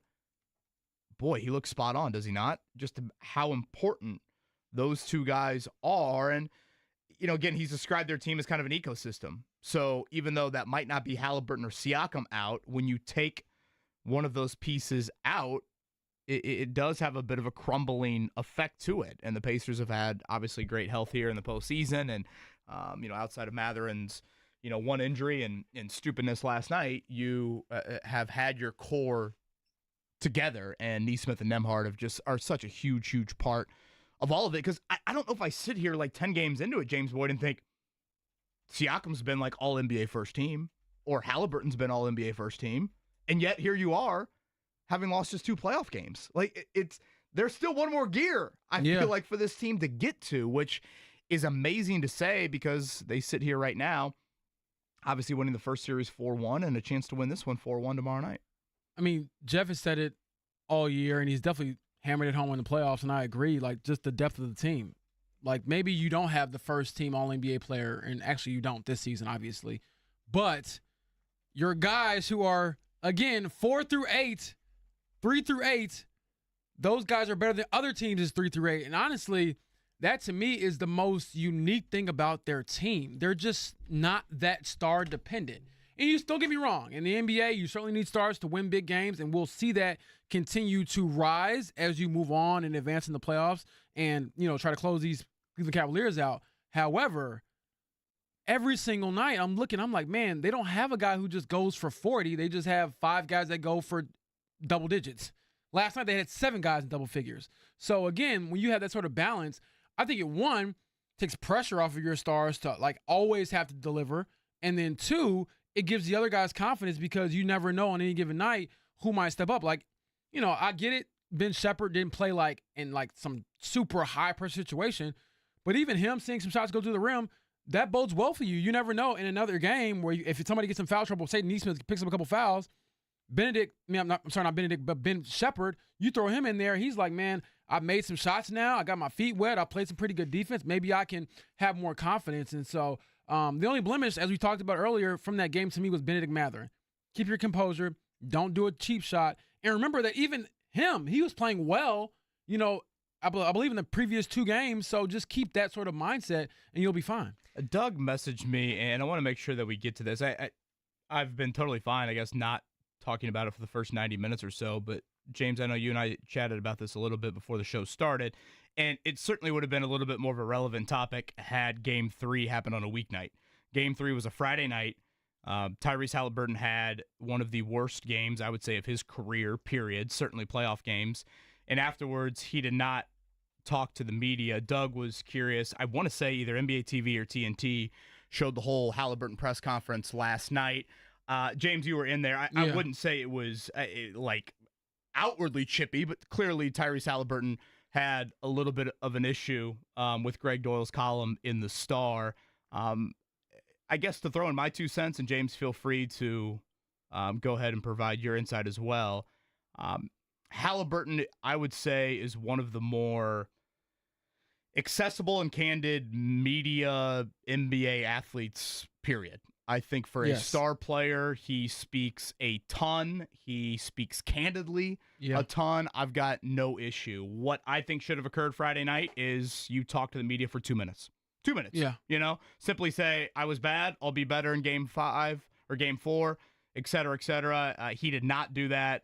Greg wrote, and really, it wasn't just Greg. I think there are a lot of people out there expressing, hey, man, if you're going to be a front runner, if you're going to do the big onion celebration, if you're going to do all of that, then you need to talk afterwards. But I guess, what did you witness late last night? Your overall thoughts on Halliburton not speaking Friday night? So obviously there was some tension between Greg and Tyrese, and you know, Greg has his style of writing, and I will say I agree with the majority of what he wrote. It was weak for Tyrese not to be made available, not to speak, and the reality is, if a star walks into the media room or into the locker room and says, hey, I'll talk, there is not a PR person in the world who can stop you from doing that for any sport, any league. I mean, the players are always the most important entity within a franchise outside of like the owner and the coaches and things like that. So I thought it was a slip up from the high character, the high standard that Tyrese has set for himself. So that's the context we're working in. This isn't a guy who ducks media all the time, but at the same time, if you are going to be the guy who, after games 1 and 2, you sit up there and you say, overrate that, you do the, big onions, celebration after game 2, you cannot, after a playoff career low 4 points, not speak. And again, is it fair? No, it's not fair. But I look at it like, you're the franchise quarterback. Could you imagine if Peyton Manning didn't talk after a game? Like, these are the things you have to deal with when you're a star. And so that's why I was able to ask him last night, what have you learned about being a star and all that requires? Because, again, this isn't a guy who's been a star his entire life. He kind of became one in the last couple of years. So this wasn't LeBron coming into the league, Kevin Durant, where, you're the guy from day one. He's morphed into that. And he said, I've learned it and I've dealt with it. Some of the criticism is warranted. Some of it is not. And then in the moment, I just followed up and said, hey, did you think you made a mistake? Because I think that's what people just want to hear. And I do think personally that he probably did make a mistake. And the reason why I say it is not because I'm getting hard on Tyrese or I'm like, you need to talk to me after every game, whatever. Like, yes, selfishly, I do want you to talk as a star after a game, and I think you should. But if you want to be mentioned with Jokic and Giannis and LeBron and Jason Tatum, all these players, you have to talk. That is what stars do. And you are a star. That's the bottom line. Like, you can talk. You can skip a game in November, and we can have our thoughts on that. You cannot skip podium or locker room or whatever the case may be, wherever you want to talk. You can't skip it after a playoff loss in that fashion. So, and just to give some context to the entire thing, he pushed back on Greg because he feels like if anybody's going to call me out, let it be the people that are here every day and know me, I guess, on a more personal level. Yeah, but at the same time, I can see both sides to it. Yeah. My whole point is, if Tyrese is going to get defensive, that's fine. But at the bottom line, it doesn't change the fact that you probably still should have spoken. Well, I guess 2 items on that. First off, I think Tyrese is so good in front of a mic. I mean, look at how he has responded to his dad's situation. Yeah. Like, I thought he would have been great, frankly, in front of a mic on Friday night in taking blame or whatever accountability you want to hear from him. You also use the phrase slip up to describe that. To me, that is such a perfect way to describe it. Like, Benedict Mathurin doing what he did to Hunter last night is a cheap shot by a repeatable offense guy. Unfortunately, Mathurin has towed that line too often. Yeah. He does the 7th grade recess stuff where he thinks he can get away because the teachers are looking the other way. That's not Halliburton. So honestly, I was a little surprised, frankly, Friday night of like, it's not a repeatable offense. It's not a guy that's ducked it very often. So I guess I don't feel the need to maybe talk about it much more. We've waited 90 minutes, and again, Doug reached out, and I did think it was important to bring up. Sometimes, naturally, just the cadence of these series. It depends when we have shows and when we don't. And Game 3, of course, occurred on a Friday. Had that been a Monday game, we would have talked about it a lot more on a Tuesday. But more than any of that, I thought Halliburton responded in a very nice manner last night. 11, 5, and 4 in the first half. The second half to me doesn't really matter. If you want to double those numbers out, you would sign up for 22, 10, and 8 from him. So, yeah, again, slip up. I thought what you said there, James, was very very accurate. And again, I agree with Greg saying, hey, you got to talk. All right, coming up in a moment. Last night was so much fun in the first half. So extraordinary. You are not going to believe who called up unprompted to the greatest postgame show in the world with Eddie White. Wait till you hear this next on 93.5 and 107.5 The Fan.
New to the city, been here about a year. I believe the person calling in is from, I think, Iowa, But I think we have Caitlin from downtown. Caitlin, do you have some thoughts for Mr. Simon and about the game in general tonight?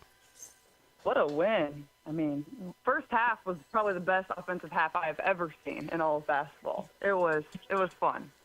Great half. Now, I got to ask you. Great game, great win all around. Well, I understand you've played some basketball and you continue to still play some basketball. Has your teams ever scored 80 points in a half? Never scored 80 and a half.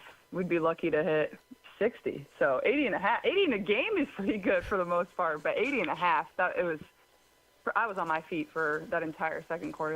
It was pretty fun. Mr. Simon, do you have a question for your fan here, Caitlin from downtown? I'm just happy to hear great, incredible commentary by our incredible star, Caitlin Clark, one of our great is that who it is? and stars.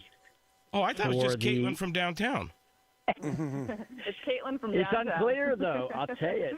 She sounds like the Caitlin Clark who is getting ready to open the season on Saturday. Everybody's so excited about that. And we got a lot going for us in Indy with the Pacers and the Fever. And so we have two teams playing at the same time. That would be really exciting. Caitlin from downtown, I must ask, you once in a while get into a zone. But tonight it looked like the Pacers collectively were in a zone. Have you ever seen anything like that where, especially those last couple minutes of the second quarter, was almost like they were throwing it in the white river? They weren't missing tonight. Yeah, it was. I mean, and the Cavs are still playing solid defense. It was just one of those nights where you literally could not miss. It was Aaron, it was Miles, it was Pascal. It was just one to the next, and it was really, really fun to watch. I felt honestly just bad for the Cavs at one point, but man, that was some good basketball. Caitlin Clark has never felt bad for an opponent in her entire life. No chance. I mean, I tell you all the time, and I can't wait till the season finally starts this Saturday. And shout out to Caitlin Clark for even calling in and really just immersing herself in the Indianapolis community. But she is so poised and such a nice person off the court. But she is Kobe reincarnated. Like, she is a killer. I don't want to hear anything about, like, I don't feel bad for my opponents or I feel bad for them. Girl, have you seen yourself? I want to, like, play video of Caitlin Clark destroying her opponents and, like, asking for more. There was the video of her walking off the floor during the Bucks series. They threw the T-shirts, the Fever players, into the crowd. And as they were walking off the floor, one of the Fever players had an additional T-shirt to throw. And you can see Caitlin mouth to the player, hit the Bucks fan in the face. Right. I'm not buying it. I love watching Caitlin Clark, enjoy covering her, but I'm not buying it. There was a little part of me that felt bad for the Cleveland Cavaliers mothers yesterday. On Mother's Day, to have to witness that, boy, that's a lot of... that is rough. Especially you made the trip, too. That's a lot. Just means a nicer dinner, right? Well... Try to get. I mean, you get the reservation started up a little bit quicker, right? You know, just in the game at halftime. You go back to Caitlin Clark when she and her teammates were throwing T-shirts out to the crowd against the Bucks in that series. She's working the referees on the way off the court. She's a competitor through and through, and again, I just love the fact that she hopped on the call and gave our fan base, our city, that moment. That was pretty cool. Eddie, I was talking to Eddie White. He goes, "You won't believe who will be dialing up Steven Simon here after the game." I'm thinking to myself, boy, who could be calling in? And lo and behold, only Eddie White cooking that up. So, the world's greatest post-game show, excellent as always last night. And again, I thought Mark Boyle. I know we'll play it here in about 5-10 minutes, the re-entry here for Mark Dykton. I thought Mark Boyle meeting that emotion of the second quarter, I thought was so fitting from last night, because that was a slap the people next to you in the stands. Like, do you believe what we're witnessing right now? Of like, yeah, NBA Jam, to your point earlier, Jeff, just absolutely on fire there, and it seemed like Miles Turner could not miss heading into halftime, building that lead north of 40. So much fun. And one of the things real quickly before we get to the next topic at the top of the hour here on Caitlin Clark, just the way you talk about so much of being a superstar, I've always felt, James, is being the right person in the right place at the right time. She is exactly the right person in the right place at the right time.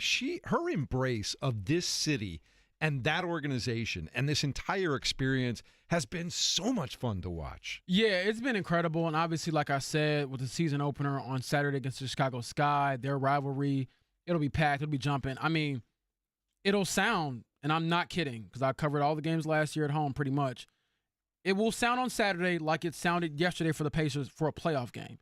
And that's their season opener. That's what she means. And, I agree with everything you said, Jeff, but just because of who she is as a player and now I guess like as an icon in the sport, she would have been this anywhere. That's just how her game is and how transcendent she's been so far. So with that comes high expectations. The Pacers are a game away from going back to the conference finals, and now the Fever are starting up to what many think could be a championship-esque run. And we've got the month of May over at the Speedway. It's all coming together. It's all happening, Mark. It's all happening. We'll tell you all about another Victory Monday next on 93.5 and 107.5 The Fan.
This is the Fan Morning Show with KB, JB, and Jeff. Halliburton with it, perimeter right, on top to Turner, left of the lane, Siakam, backing in, leaning in on Strus, finishing with a left hand.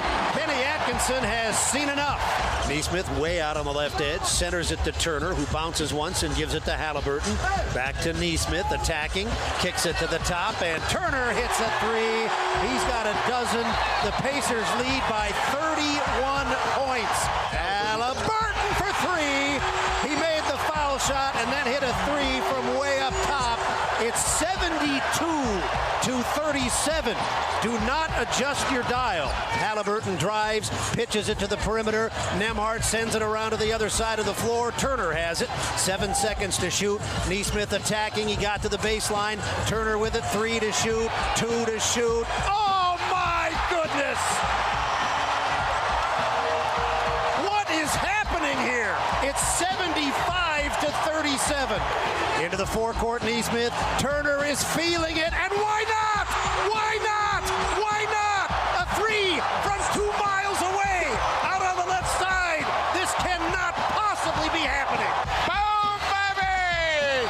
Pacers have 4 seconds to score one more time.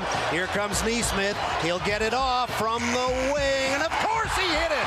Of course he hit it as the bench empties. Turn out the lights. The party's over. We got punched in the mouth last game. We had a hell of a response. The starter set the tone, and the bench picked it up the rest of the game. Yeah, man, we got to get one more. 80 and a half. I was on my feet for that entire second quarter. It was pretty fun. We haven't done anything yet. We're a pretty significant underdog in every game we've played in this series, and that will continue till the end. We're going to keep approaching this like we have everything to prove, and we know people don't believe in us. And so we're going to just stay in the fight and keep fighting. Boom, baby, indeed. The Indiana Pacers now lead the Cleveland Cavaliers 3-1 in their best-of-7 second-round Eastern Conference Series. And Kevin Bowen, we keep talking about how good the Pacers have been since the turn of the clock on January 1st. Forget that. Since March 11th, the Pacers are 22-6.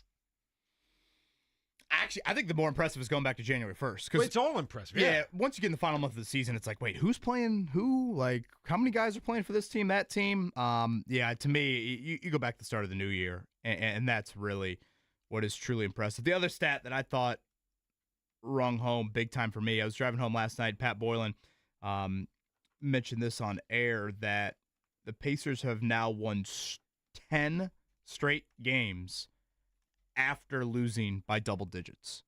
Like, they don't let things snowball. They don't get in a rut. They don't have losing streaks. You know, sometimes, and again, we didn't have a show after game 3, but like that was kind of a DEFCON moment. You know, I felt like just in my little zeitgeist, you talk to people from Saturday all the way up until tip last night. They're, you know, everyone's on edge. It's like, wait a minute, was that full strength Cleveland? Is this what the series is about to look like here moving forward?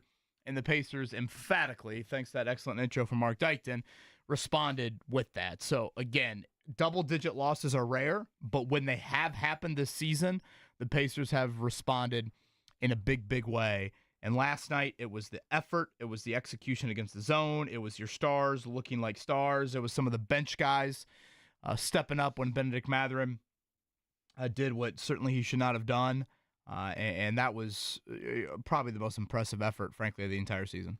Yeah, absolutely. I believe, to piggyback off your point, Kevin, Tony East asked after the game, you know, you all had like maybe 3 20-point losses in the playoffs the last 2 years, and after every single one of those games, they've responded with a win. So this isn't just a one-year thing. It's been kind of their MO. And obviously, the flip side to that is don't lose by 20 points and have to, you know, respond. But the reality is this team is very mentally tough. And I love what, you know, Pascal Siakam said after the game, and my buddy Seth Johnson, you know, asked him, you know, where does the resilience come from? And he was like, well, it comes from, you know, nobody believing that we can win.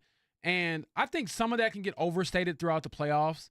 But I do think there is a certain level to it with the Pacers where, even my opinion of it, and I still probably if you ask me if the Pacers are going to win a championship this year, I probably still would say no. But that is what they're talking about. It's like, well, why don't you believe that we can win it? why don't you think we can go out here and beat these teams? And so it's not that I don't think they can be successful. They can be a successful team. They can be a playoff team, a deep playoff run. But part of that is sort of the us against the world mentality, and they've embraced that, I think, better than most teams have. And part of that is just obviously having the talent. But as I keep hammering home, it's the talent like 3 through 8 and 9 that's just different from any other team that I've seen, at least in Eastern Conference so far, where they're just not as star dependent. I'll probably put Boston in that same conversation because they're very, very deep as well.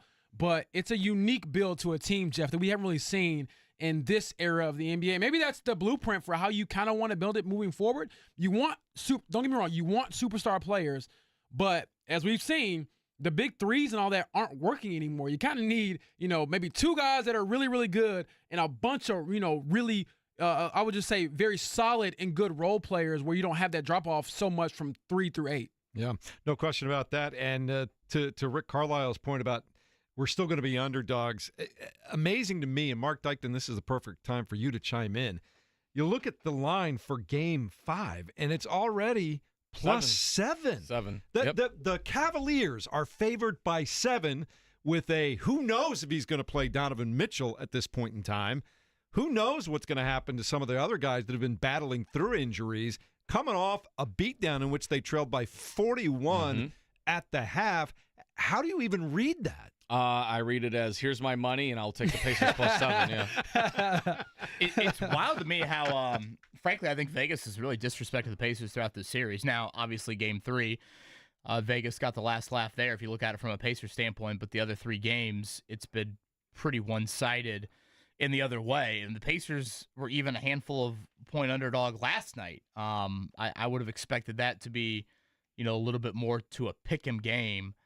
Especially because, again, the Pacers don't let these things snowball. And, just to further drive the point home from last night, I thought the effort was set very early in the game. You got the first 50-50 ball. I didn't think you got really any of them on Friday night. The first 50-50 ball turned into an E. Smith 3. Then later in that, kind of opening sequence, Cleveland throws zone at you. Pacers have great ball movement.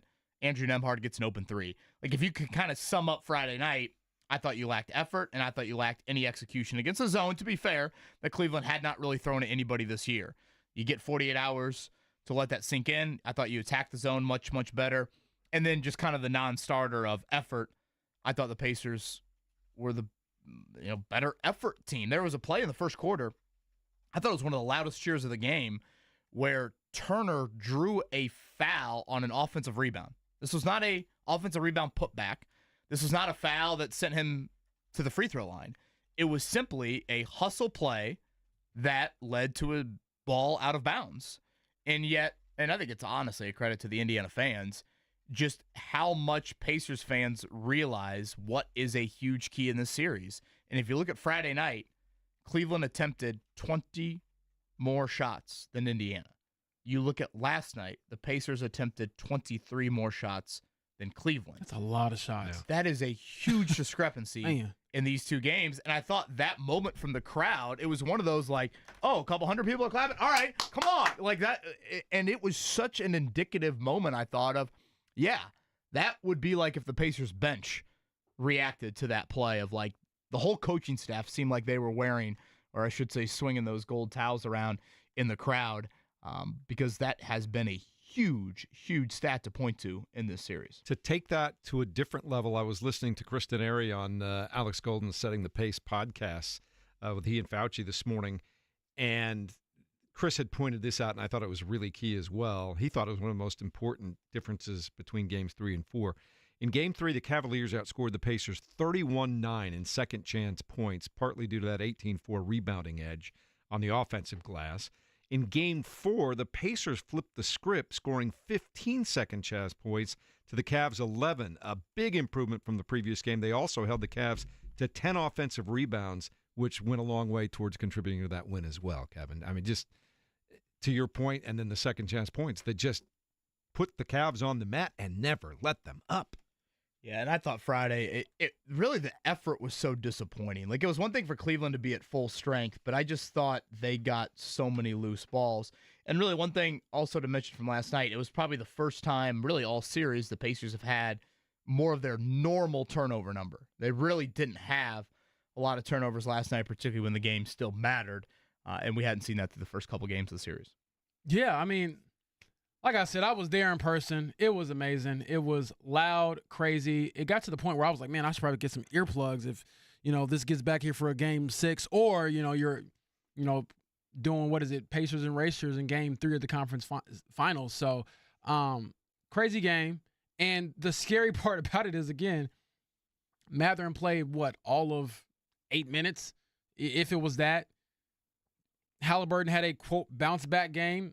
Whoop-de-doo, 11 points. I mean, these guys are going to be better. They're going to be available. And so they certainly will have to be, I think, just, my genius analysis tells me they will not, be about 40 points in game, 5 of this series. However, you certainly want to make sure that you, are available, you're locked in, you're able for just the desperation from Cleveland. Because I truly don't know how you can quantify that in a practice setting, what they'll bring. And obviously you can withstand their punch. And I thought for the first time in this series, too, they kind of, game 1 as well, but they started the game with a lot more force. Yeah, you made them take the time out of discuss. Exactly, yeah. And I think even though they kind of went on the run in game 3 to get back into it late, you spent so much time trying to get back into it, Jeff, that you don't have enough gas at the end to finish. Last night, they stepped on the gas from the start, and obviously it was over from the start.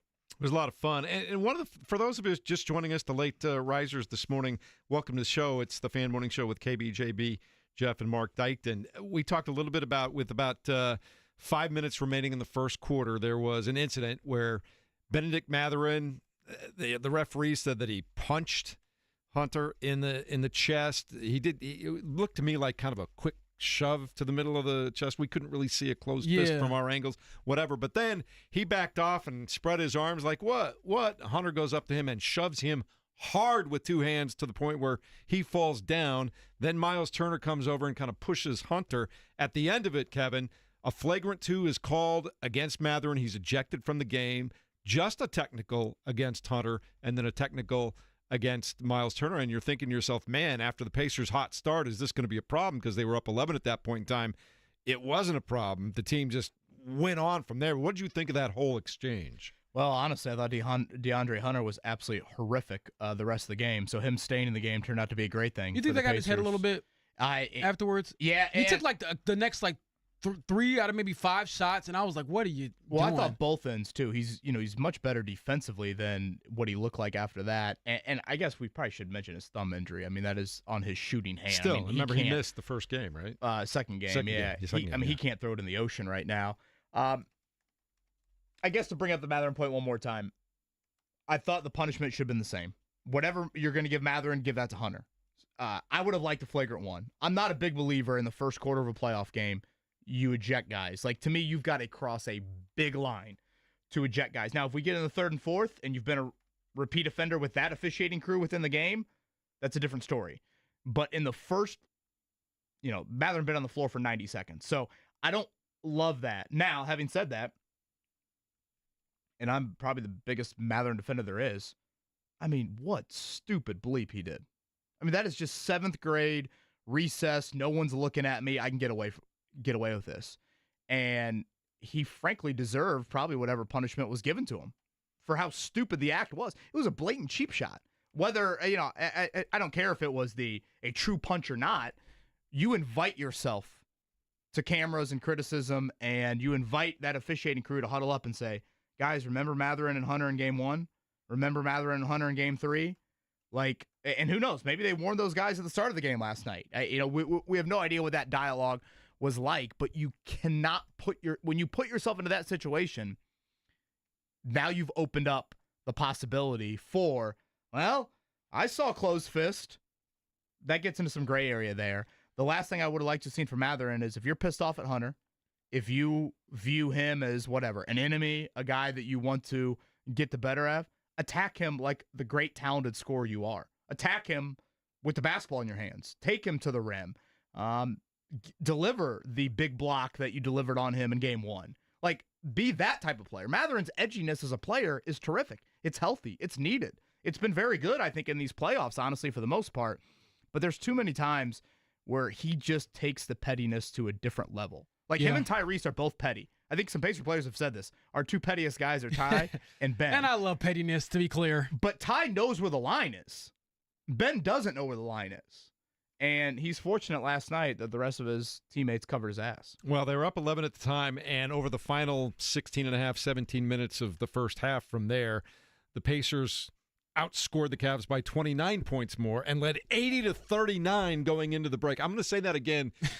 They led 80-39 Doubled them up. halftime of a second-round playoff game against the number one seed in the Eastern Conference. So I do want to say this. Well, I actually don't want to say this because I might get beat up. I was going to say I have beef with James Johnson, but no, I do not. I do not. But so here's the context behind that. It gets to the point where they're scoring so much and they're blowing them out so much, Jeff, where I'm like, man, what's the playoff record for most points in a playoff game for the Pacers? It's actually 130 points. They scored 129 last night. And actually, they've scored 130 twice, and the last time being not that long ago was last year in Game 7 against the Knicks when they just couldn't miss. And so I have it all pre-written. I'm like, all right, I'm counting the buckets down. I'm okay, a couple more buckets. And then a couple of James Johnson ISOs, and I'm like, what are we doing? Like, where's the motion offense? Where's the extra buckets? I'm like, we need one more bucket. James Johnson getting in the game for back-to-back games has got to be a... Oh, man. Has that happened in a Pacers uniform? But honestly, for what is it? Like different reasons, right? Like you get blown out in one game, and you want him to set the tone, and he comes out there and he's doing and one mixtape stuff. So it was funny to see that, and I was just thinking, man, one more either James Johnson ISO bucket or just move the ball, and I have, hey, the Pacers scored the most points ever scored in the playoffs. Does it matter? No. Do I really have beef with James Johnson? Absolutely not. Good. You know, you know what, James Johnson, if you're listening, us Jameses have to stick together. Not only that, it would that be whole Jeff, thing, myself, and Mark moving forward. I was just going to say, that whole thing that's been going around, who would win, 100 men or a gorilla, right? Who would win, a morning show or James Johnson? I take James Johnson every James time. Johnson. And honestly, using PTO that it was morning. funny. I'm just thinking to myself, I just imagine the players on the sideline, and I would kill to ask these guys, like, off the record, what do you actually think? Like, I know Rick was kind of annoyed with how they ended the game. They didn't really run much offense, but the entire bench is standing up. James Johnson has the ball. He's their point guard, like in garbage time. They have to yelling from the bench, like, cook him. There is no offense. You get the ball, you go one-on-one, you get some shots up. I don't really know James Johnson. I'm assuming he's a pretty good dude, right? Yeah, absolutely. I mean, honestly, he is salt of the earth. That's why I believe he's lasted this long in the NBA. Jokes aside, when guys aren't, like, contributing on the court night to night, you stick around because of how good you are in the locker room. And as Nimhard told me when I was walking out yesterday, he was like, don't forget, though, like, James Johnson can really hoop. And obviously, he's been in the league. I think it's like 16, 17 years now, so... Hey, he was a highly ranked recruit going to Wake Forest. He was on those Jeff Teague teams at Wake. I'll never forget my freshman year at IU. They were playing Wake in the Big Ten ACC Challenge, and I'll never forget James Johnson dunking on Matt Roth, and that, I think it was like SportsCenter's #1 play for a long, long time. So, yes, back in the day, James Johnson certainly had some ups and could play. But, again, going back to that second quarter, I want to make sure we do talk about the start of the second quarter, because had we had a show Saturday morning, we also would have talked about Pascal Siakam and the lack of what you should be getting from him. And for him to deliver, I thought, in the first half, particularly the start of the second quarter, because, we see teams get off to great first quarter starts all the time in the NBA, all the time. And then inevitably, that lead shrinks, and it probably becomes a tied situation. And then at some point, you're like, man, I forgot that, insert team here had a 15, 20-point lead at some point. Siakam hit a late clock three right in Dean Wade's face, kind of early second quarter. He also hit another bucket. It might have been another three now that I think about it. And you went on a 10-0 run to start the second quarter. And I thought that was just a statement of, hey, James Boyd, you're in a two-seater. You thought we went fast on this lap? Wait till the next lap. Yeah. Like, I thought it was just one of those moments where that pedal can even get a little bit closer to the metal there. And obviously what you did at the end of the second quarter, everyone saw that, and it was rather historic. But, shout out to Siakam, because I think understandably, I think you guys as well have offered criticism with his level of play so far here in this series. But I thought he got back to certainly all-star Siakam last night. He shot 90% from the field. Honestly, all-NBA first-team Siakam is probably the better way to put it. But still, when that game was in those little kind of potentially dowdy moments, if you will, I thought Siakam was back to his usual stuff. Well, it was just so much fun from Indiana Pacers and Fever, as we talked about Caitlin Clark's perspective, to just watch that thing unfold. And that first half, you're just rolling and you're feeling good. And Mark Boyle described it perfectly. Like, is this really happening? Yeah, to get that reaction out of Mark, again, who is pretty, I think, very professional, pretty reserved, I would say, as a radio guy. We know some that played on really thick, and I actually like him more because of that, because he isn't so much of like the Homer-esque vibe. But you could tell that was pure joy, and I think that's what a lot of the fans experienced. And I got to give Pacers fans their credit for being hilarious, because I was, tweeting out different things throughout the game, and I'm saying, hey, man, Jared Allen is struggling to start the game. And they're like in my comments telling me, hey, shut up. We want him to stay in the game because he's helping us out right now. He struggled. Darius Garland, I thought, struggled early Hunter as well. Struggled. And Jerome's been terrible. Yeah, the Ty whole Jerome is series. unplayable. And so, again, I think of all of those factors on top of the injuries, and I wonder, besides just pure desperation and another Herculean effort from Donovan Mitchell, what else can you really lean on to give you confidence going into a Game 5 at home? Like, yeah, you're at home, but they've proven they can beat you at home, and they've done it twice so far. My favorite moment watching the game last night in the second quarter, did you find it odd? As the Pacers are starting to blow this game open, the guy on the sidelines for TNT interviews Jarrett Allen, of all people. Yeah, I guess they have to grab like someone from each team. I forget what the rotation is, but they're like required to do it. Right. So, but it is a very awkward interview, Jeff. It's just like, and yeah, but I mean that entire night was funny. Did you see the guy? By the way, I think Kevin Bowen needs this shirt in his arsenal. You can go to Tony East's Twitter page right now. Oh, the Rick guy shirt? with the plot Rickens. Yeah. With Rick Carlisle on there, black and white shirt.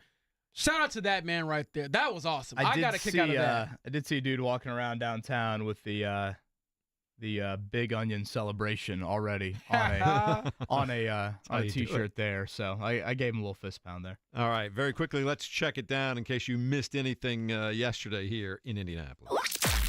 The Morning Checkdown on 93.5 and 107.5 The Fan. Pacers win at 129-109 over the Cavaliers. They were up 41 at the break. Pascal Siakam, 21. Miles Turner and Obi Toppin had 20 points apiece. Game 5 at Cleveland. Tomorrow night, 7 p.m. tip, 6:30 airtime, right here on 93.5, 107.5 The Fan. Also yesterday, Oklahoma City Thunder beat the Denver Nuggets 92-87. That series is all tied up at 2 later on tonight. It'll be the Celtics at the Knicks for Game 4 there. The Knicks up 2-1. Minnesota leads 2-1 over the Golden State Warriors. Game 4 tonight in San Francisco. Steph Curry still out with a bum hamstring. Also over the weekend, Indiana Fever completed their preseason. They win in Atlanta.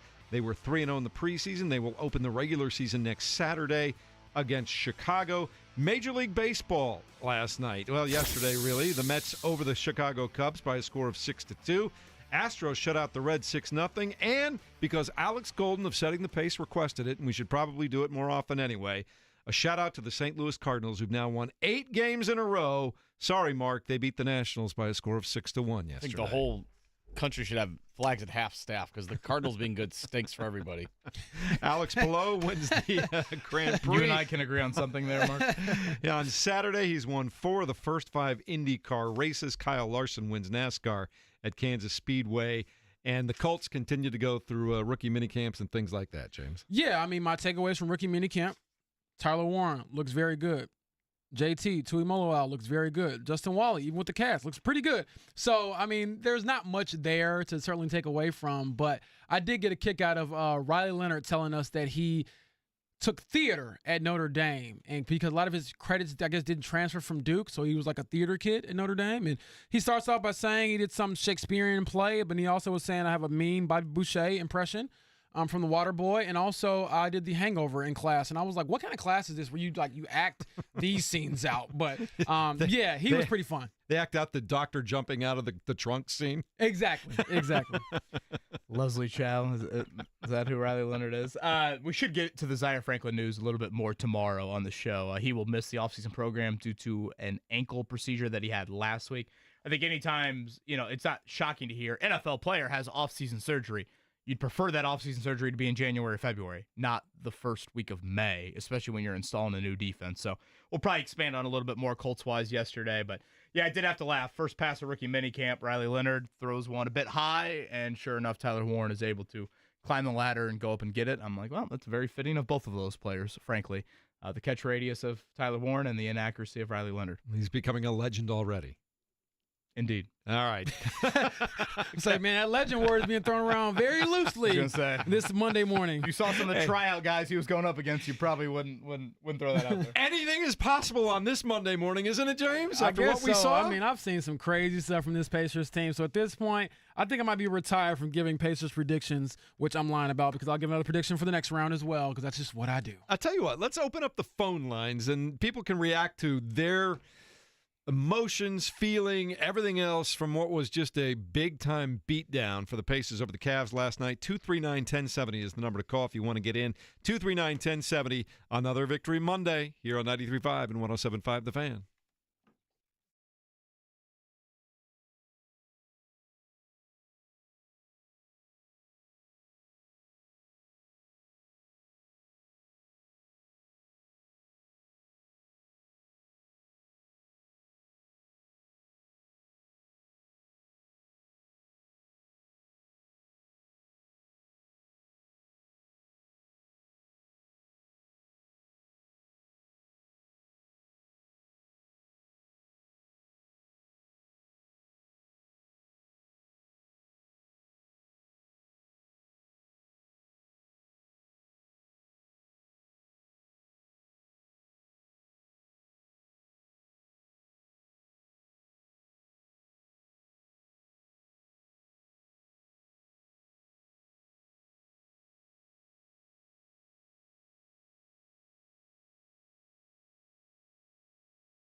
You're listening to the Fan Morning Show on Sports Radio 93.5 and 107.5 The Fan.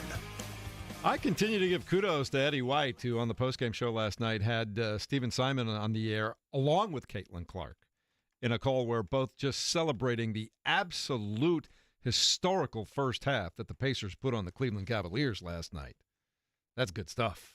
Unbelievable stuff. And when you have a woman who is known for doing unbelievable things on the basketball court saying she thinks it's unbelievable, you've certainly had a crazy first half. A lot of fun. Let's go to the phone line, see how everybody else is feeling this morning. Another victory Monday for the Pacers. 239-1070 is the number to call. Derek, you're first up, man. Talk to me about the Pacers this morning, my man. Good morning, guys. Just wanted to say, first off, proud of Tyrese coming back after the dad thing and just kind of letting that go and adjusting to. I think that was a psychological thing for him, possibly in the first game back as well. With the Pacers' success, the upcoming anticipation of the fever season, do you think the basketball is enough to push the Colts down a notch where Indy is going to be back to being a basketball or Pacer city? Can we just inspire the Colts? How about that? I don't know. I mean, I feel like, Kevin, maybe you can chime in more about this. I haven't lived here long enough to really know what the football feels like when it's rocking. So yeah, I would say this. I think if you did a poll of people that have lived here, a decently long time, they want a Pacers title more than anything. I think if you rank titles, and obviously you've gotten a Colts one, but got a fever one as well. I think and you've gotten a fever one. But I think the Pacers championship is just something that is elusive, and then for people probably, I don't know, maybe my age group, because I feel 49 states, it's just basketball, this is Indiana. I feel that more than I feel football, even though I'm in that generation of Reggie and Peyton. But if we want to get technical, I was born in '89. Reggie was a little bit more alive and doing his thing until Peyton was really early 2000s. Now, having said that, the NFL is still king. I mean, just purely off of numbers and when we have shows after a Colts game, I mean, it's pretty even the draft shows we did. I mean, it's pretty astronomical what the numbers look like.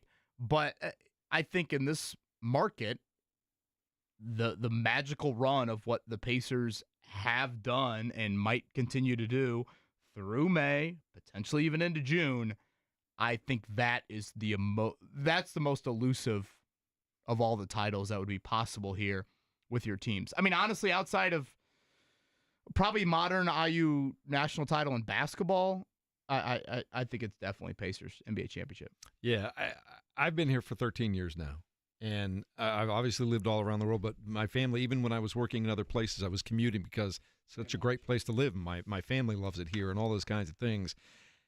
Basketball is – the NFL is, as you pointed out, Kevin, it's always the thing, right? It's always there on Sundays. It's what we all do. But I can feel basketball in this state. You can feel it when you go to the high gym. James, you know this. You go to the high school basketball games on Friday night. I've been to so many high school basketball games here. I've been to so many IU games. I've been to Purdue games. Basketball just is different here. I'm also an ABA kid. I grew up in an ABA city. And so I was very familiar with the Pacers as a kid. I would go see them champions play in the against ABA. Denver. Right. And getting to know Slick Leonard while I was here, and he and Nancy, and how wonderfully they've accepted me into this community and attending games with him. It is just different here than it is anywhere else in the country. Well, I think it's pretty generational to your point, Jeff, of yes, the ABA aspect of it, the rich history of Indiana high school basketball. And then this is a team that I think personality-wise and stylistically is super likable. And not there are some people that don't, and again, I'm not necessarily agreeing with them. I don't like the NBA. It's too one-on-one ball. It's too, it's too this, it's too that. The Pacers really aren't that. If you want to bitch and moan about that, I mean, honestly, the only thing you can really bitch and moan about the Pacers is at times it's difficult to find their games in the regular season. That's like the biggest gripe. It's like Halliburton's super likable. Super likable. Are you sure?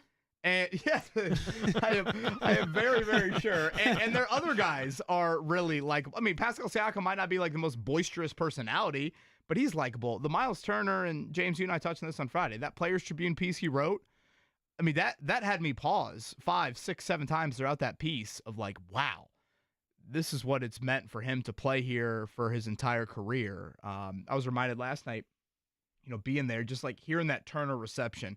I think it's cool the fans acknowledge him. He's not one of the greatest players ever in franchise history, but to hear how much they have recognized, him in an NBA culture where you don't have guys that A, stay a decade in one place, or B, want to be in the same place for a decade. He has done that. So I think to kind of put the cherry on top, it's just a really likable thing. And there's something about Pacers and racers and all of that. And I mean, can you imagine, guys? I mean, right now it's one game away. A week from Sunday, having that home game the same night as the 109th running of the Indianapolis 500, city's would dream to have that. Yeah. And we are on the brink of getting that. That's the other thing I say to that point before we go to the next caller. Again, I've worked all over the country, national, local, whatever.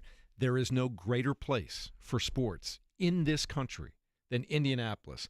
We get Super Bowls, we get regular Final Fours, we get national championship football games, we get Big Ten championship games, we get Big Ten tournaments, we get NCAA regionals and finals. Comes here every year. The Combine comes here every year. You have the NFL, you have the NBA, you have major college basketball all over the place. You've got the WNBA, you've got the Indianapolis 500. There is no better city in America for sports than Indianapolis. And to celebrate last night's game in that first half on a day like today in this city, it's special. We talked about that before the show, Kevin, how cool it is to be doing what we do today on a day like today here in this place. Well, we did the rundown Friday, James, during the show of all the things this weekend.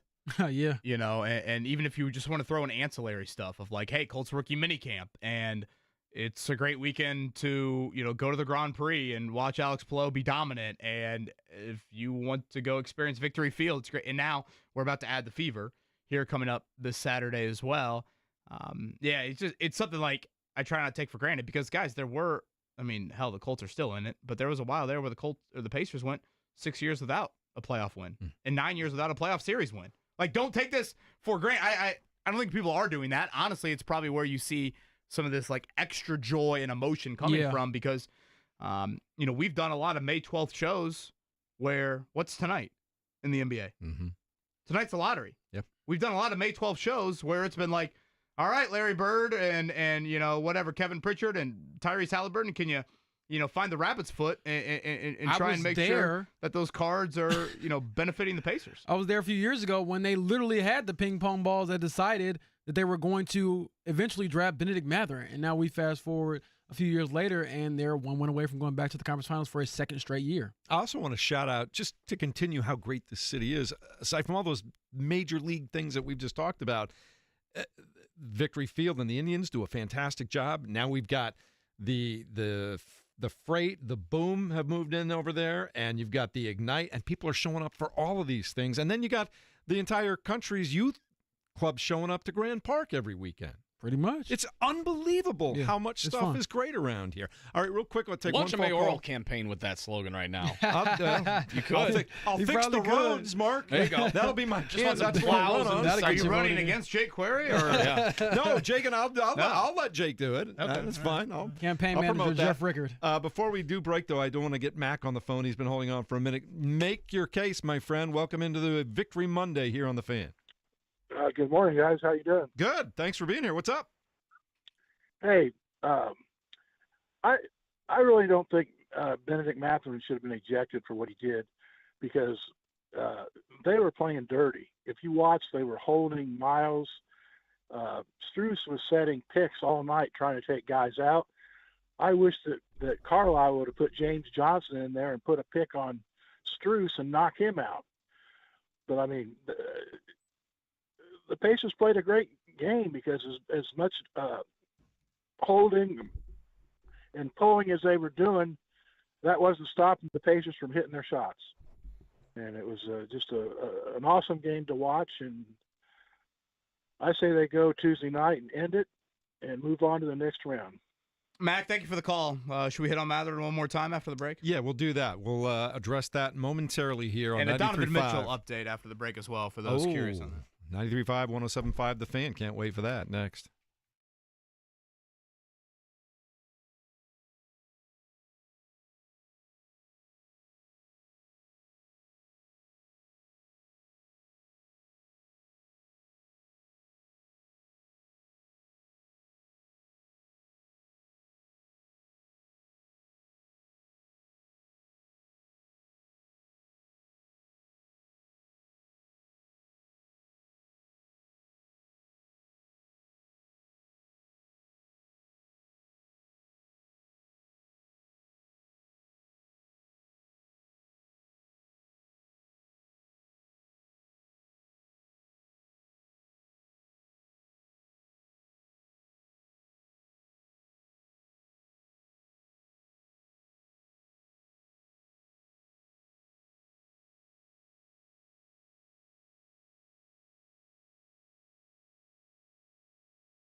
listening to the Fan Morning Show on Sports Radio 93.5 and 107.5 The Fan.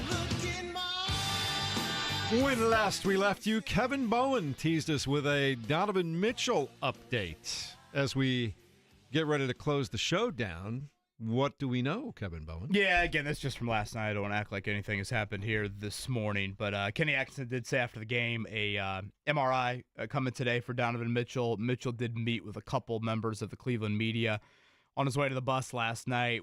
Was pretty adamant he will be playing tomorrow night. That was a weird scene. It was he came out super early. I mean, we're talking the crazy dude who stands on the chairs at halftime and stacks them all together. He had literally just gotten down safely. I always think he's going to fall and crack his head open. He had just gotten down safely, and next thing you know, Mitchell is walking out to the court and getting ready to warm up with like 8 minutes to go in halftime, and all of a sudden he collapse might be like too big of a word, but like he definitely kind of crumbled to his feet or to the floor, and then walked off pretty gingerly there. So ankle injury is what they're calling it. Again, never return even to the bench in the second half, but it does sound like he will try and give it a go. We'll see what this MRI says today. James, my first thought when he says kind of crumbled, collapsed down the floor is, finish him! Is that terrible? That is terrible. I did not. That was not my first thought. Damn. In a game, video game I don't know, fashion. man. Like, when I play Mortal Kombat, that usually meant death. Some bad pacer injury, Juju I know, the year. man. Knock on some the year wood put here. out there in the hemisphere. But no, metaphorically speaking. I just got a kick out of Kevin saying he thinks the guy's going to crack his head open. Not I always Donovan do that, Mitchell, do you? but the other guy. But yes, I certainly think that. And, I mean, to Jeff's point, if you're not, I think early on in this series, we were thinking if the series goes longer, the Cavs will get healthier. That really hasn't been the case. I know Evan Mobley has probably looked the best of all the players with injuries. He looks fine at this point. DeAndre Hunter does not look like he's been playing any better basketball since the thumb dislocation. Donovan Mitchell looks like he's kind of losing the battle against attrition, where he's just kind of withering a little bit as the games go on. And then Darius Garland, the toe does not look like it's getting any better. Yes, he scored more points, but he's had a couple of instances throughout these games, and I could probably point to maybe 3 yesterday, where he just blows a tire going to the basket, and he just falls because you can just tell that pain, kind of hits him, and he isn't able to recover from it. I mean, he took out T.J. McConnell's legs yesterday in like the third quarter, and T.J. McConnell got a foul, which if you go back and look at it, it's not. It's a foul on Garland because he just fell to the ground because his toe is bothering him that much. All right, time for the Scott Johnston Jiffy Lube stat of the day, brought to you by Jiffy Lube, Indiana's favorite oil change since 1985. Let's go to Kevin Bowen. What do we have today, Kevin? Well, Scotty threw about 13 different items at us here. I'll go to kind of the final two. I thought these are pretty good. Pacers had 25 assists in the first half last night. They are the first team in the history of the play-by-play era, which is going back to 1998, to record that number of assists in any half of a playoff game. That was 25 assists on 30 baskets. And also Pascal Siakam, 9 of 10. He is the 5th Pacer ever to shoot 90% from the field in a playoff game, minimum 10 attempts. So obviously that's a big number. The last to do it, I think we'd be guessing quite a while to get this one. Shout out to Darren Collison. 2012 against the Orlando Magic. He was a good player. Never would have come up with that, but he was a good player. Yeah. And also, Brian, big Pacer fan, big listener, wanted us, if we give a shout out here, his daughter Anya is a rower for the Ohio State rowing squad, Big Ten championships this weekend at Eagle Creek. So shout out to Brian and his daughter there. So in other words, she is a dog. I'm like, what is going on? What? That's really cool. I was going to say, she would probably lift more weights than I was all about of to us. say, I was yeah, gonna say here. she Rowers, must be- that is no joke. They are fit, those Crazy, folks. crazy fit. So Eagle Creek, awesome location for that. So Respect to her. And rowing championships. I did want to make sure we hit Music Mac, who called in before. He wanted us our thoughts one final time on Benedict Mathurin. Again, we said it a lot this morning. My opinion is this. I thought whatever the punishment was, both Mathurin and Hunter should have gotten the same punishment. Flagrant 1 is probably what I would have preferred. In the first quarter of a game where we hadn't had a previous escalation, I think it's a slap on the wrist. I don't think it's an immediate toss. I get if you're maybe a little bit deeper in the game and you've warned these guys or you've had an incident, that can kind of be a little bit different. Having said that, just stupid by Benedict Mathurin. Absolutely stupid. You're not going to get away with a cheap shot in the NBA, and you probably aren't going to get away with it when you've had what happened in Game 3. Those two got a double technical in Game 3. And even Game 1, where Mathurin stood over Hunter after that dunk. He was fortunate he didn't probably get something in After Game the block, 1. you mean? After the block. Hunter trying to dunk it. Yeah, so you're playing with fire when you do that by Benedict Mathurin. So, again, I would love to defend him, and certainly I have before, but you don't give them any reason to draw attention to you. And if you really want to be aggressive and you want to send a message to Hunter, go attack him and get an and one at the rim. Go get up in his grill defensively and pick his pocket. Do something like that. Don't have a blatant cheap shot, whether it was closed fist or a real punch or not. I mean, it wasn't, this cock back and, absolutely slug Mike him. Tyson. Right. But it was, honestly, I just thought it was a cheap shot. And I thought that's just so childish. My only quick thought on it is don't make that your reputation. You can really play basketball. You're really talented. You're Which part is of not an his incredible reputation. team. Like, I don't want to go there. No, but I'm saying I don't want to get to that point right. where, like, people look at you and they question if you're a clean or dirty player. You know what I mean? Don't get the Draymond Green treatment. Exactly. And again, that's very far down the line. I'm not saying that Benedict Mathurin. I appreciate you, Kevin, kind of having my back there. But no, I don't think it's to that point. I'm just saying don't let these little things pile up so people kind of question your character on the court, because by all, I can't say by all accounts, by most accounts, I would say Benedict Mathurin is not what we saw last night. He's verbally petty, but it usually is not that. Like, that, to me, is just Bush League. Yeah, frankly, don't do that. What he tried to do. All right, put a big bow on this whole thing from Scotty this morning. Pacers are 9-0 all-time when going up 3 games to 1 in an NBA playoff series. Cavs are 1-4 when going down 3-1. The one comeback, you remember this, James? Oh, absolutely. I mean, LeBron James. How can you forget? Oh, blocked by James. And then on the other end, finish it off, too. It was fun Crazy to watch. game. But 3-1, the Pacers are in control at this point in time. Also, you're still kind of coming down from your little trip around the track on Saturday morning, right? Like I said, if you weren't awake before you got into that car, you certainly were afterwards. So road course, right, for you? Road course. So a lot of turns? A lot of turns, and I felt more alive than I probably ever have after that. That was pretty cool. And your grandma getting mad at you. Yeah, boy, I thought you had more sense than that, and I told her, Grandma, you didn't raise me right. I'm sorry. You just go along with it, right, at that point in time. Promise I'll never do it again. Is that what you told her? Yeah, and I was lying. I was like, I'll get another opportunity. I'm back in there. I love that. That's great stuff. Oval tomorrow. Cars on the track tomorrow. And over at tomorrow IMS. we'll start our hourly track reports up until the Indianapolis 500 as well. So lots of reasons to keep listening to 93.5, 107.5 The Fan, including a 3-hour stint with your one and only Jake Query from noon to 3 today. JMV gets you covered from 3 to 6 this afternoon. We'll tell you all about it all day on 93.5 and 107.5 The Fan.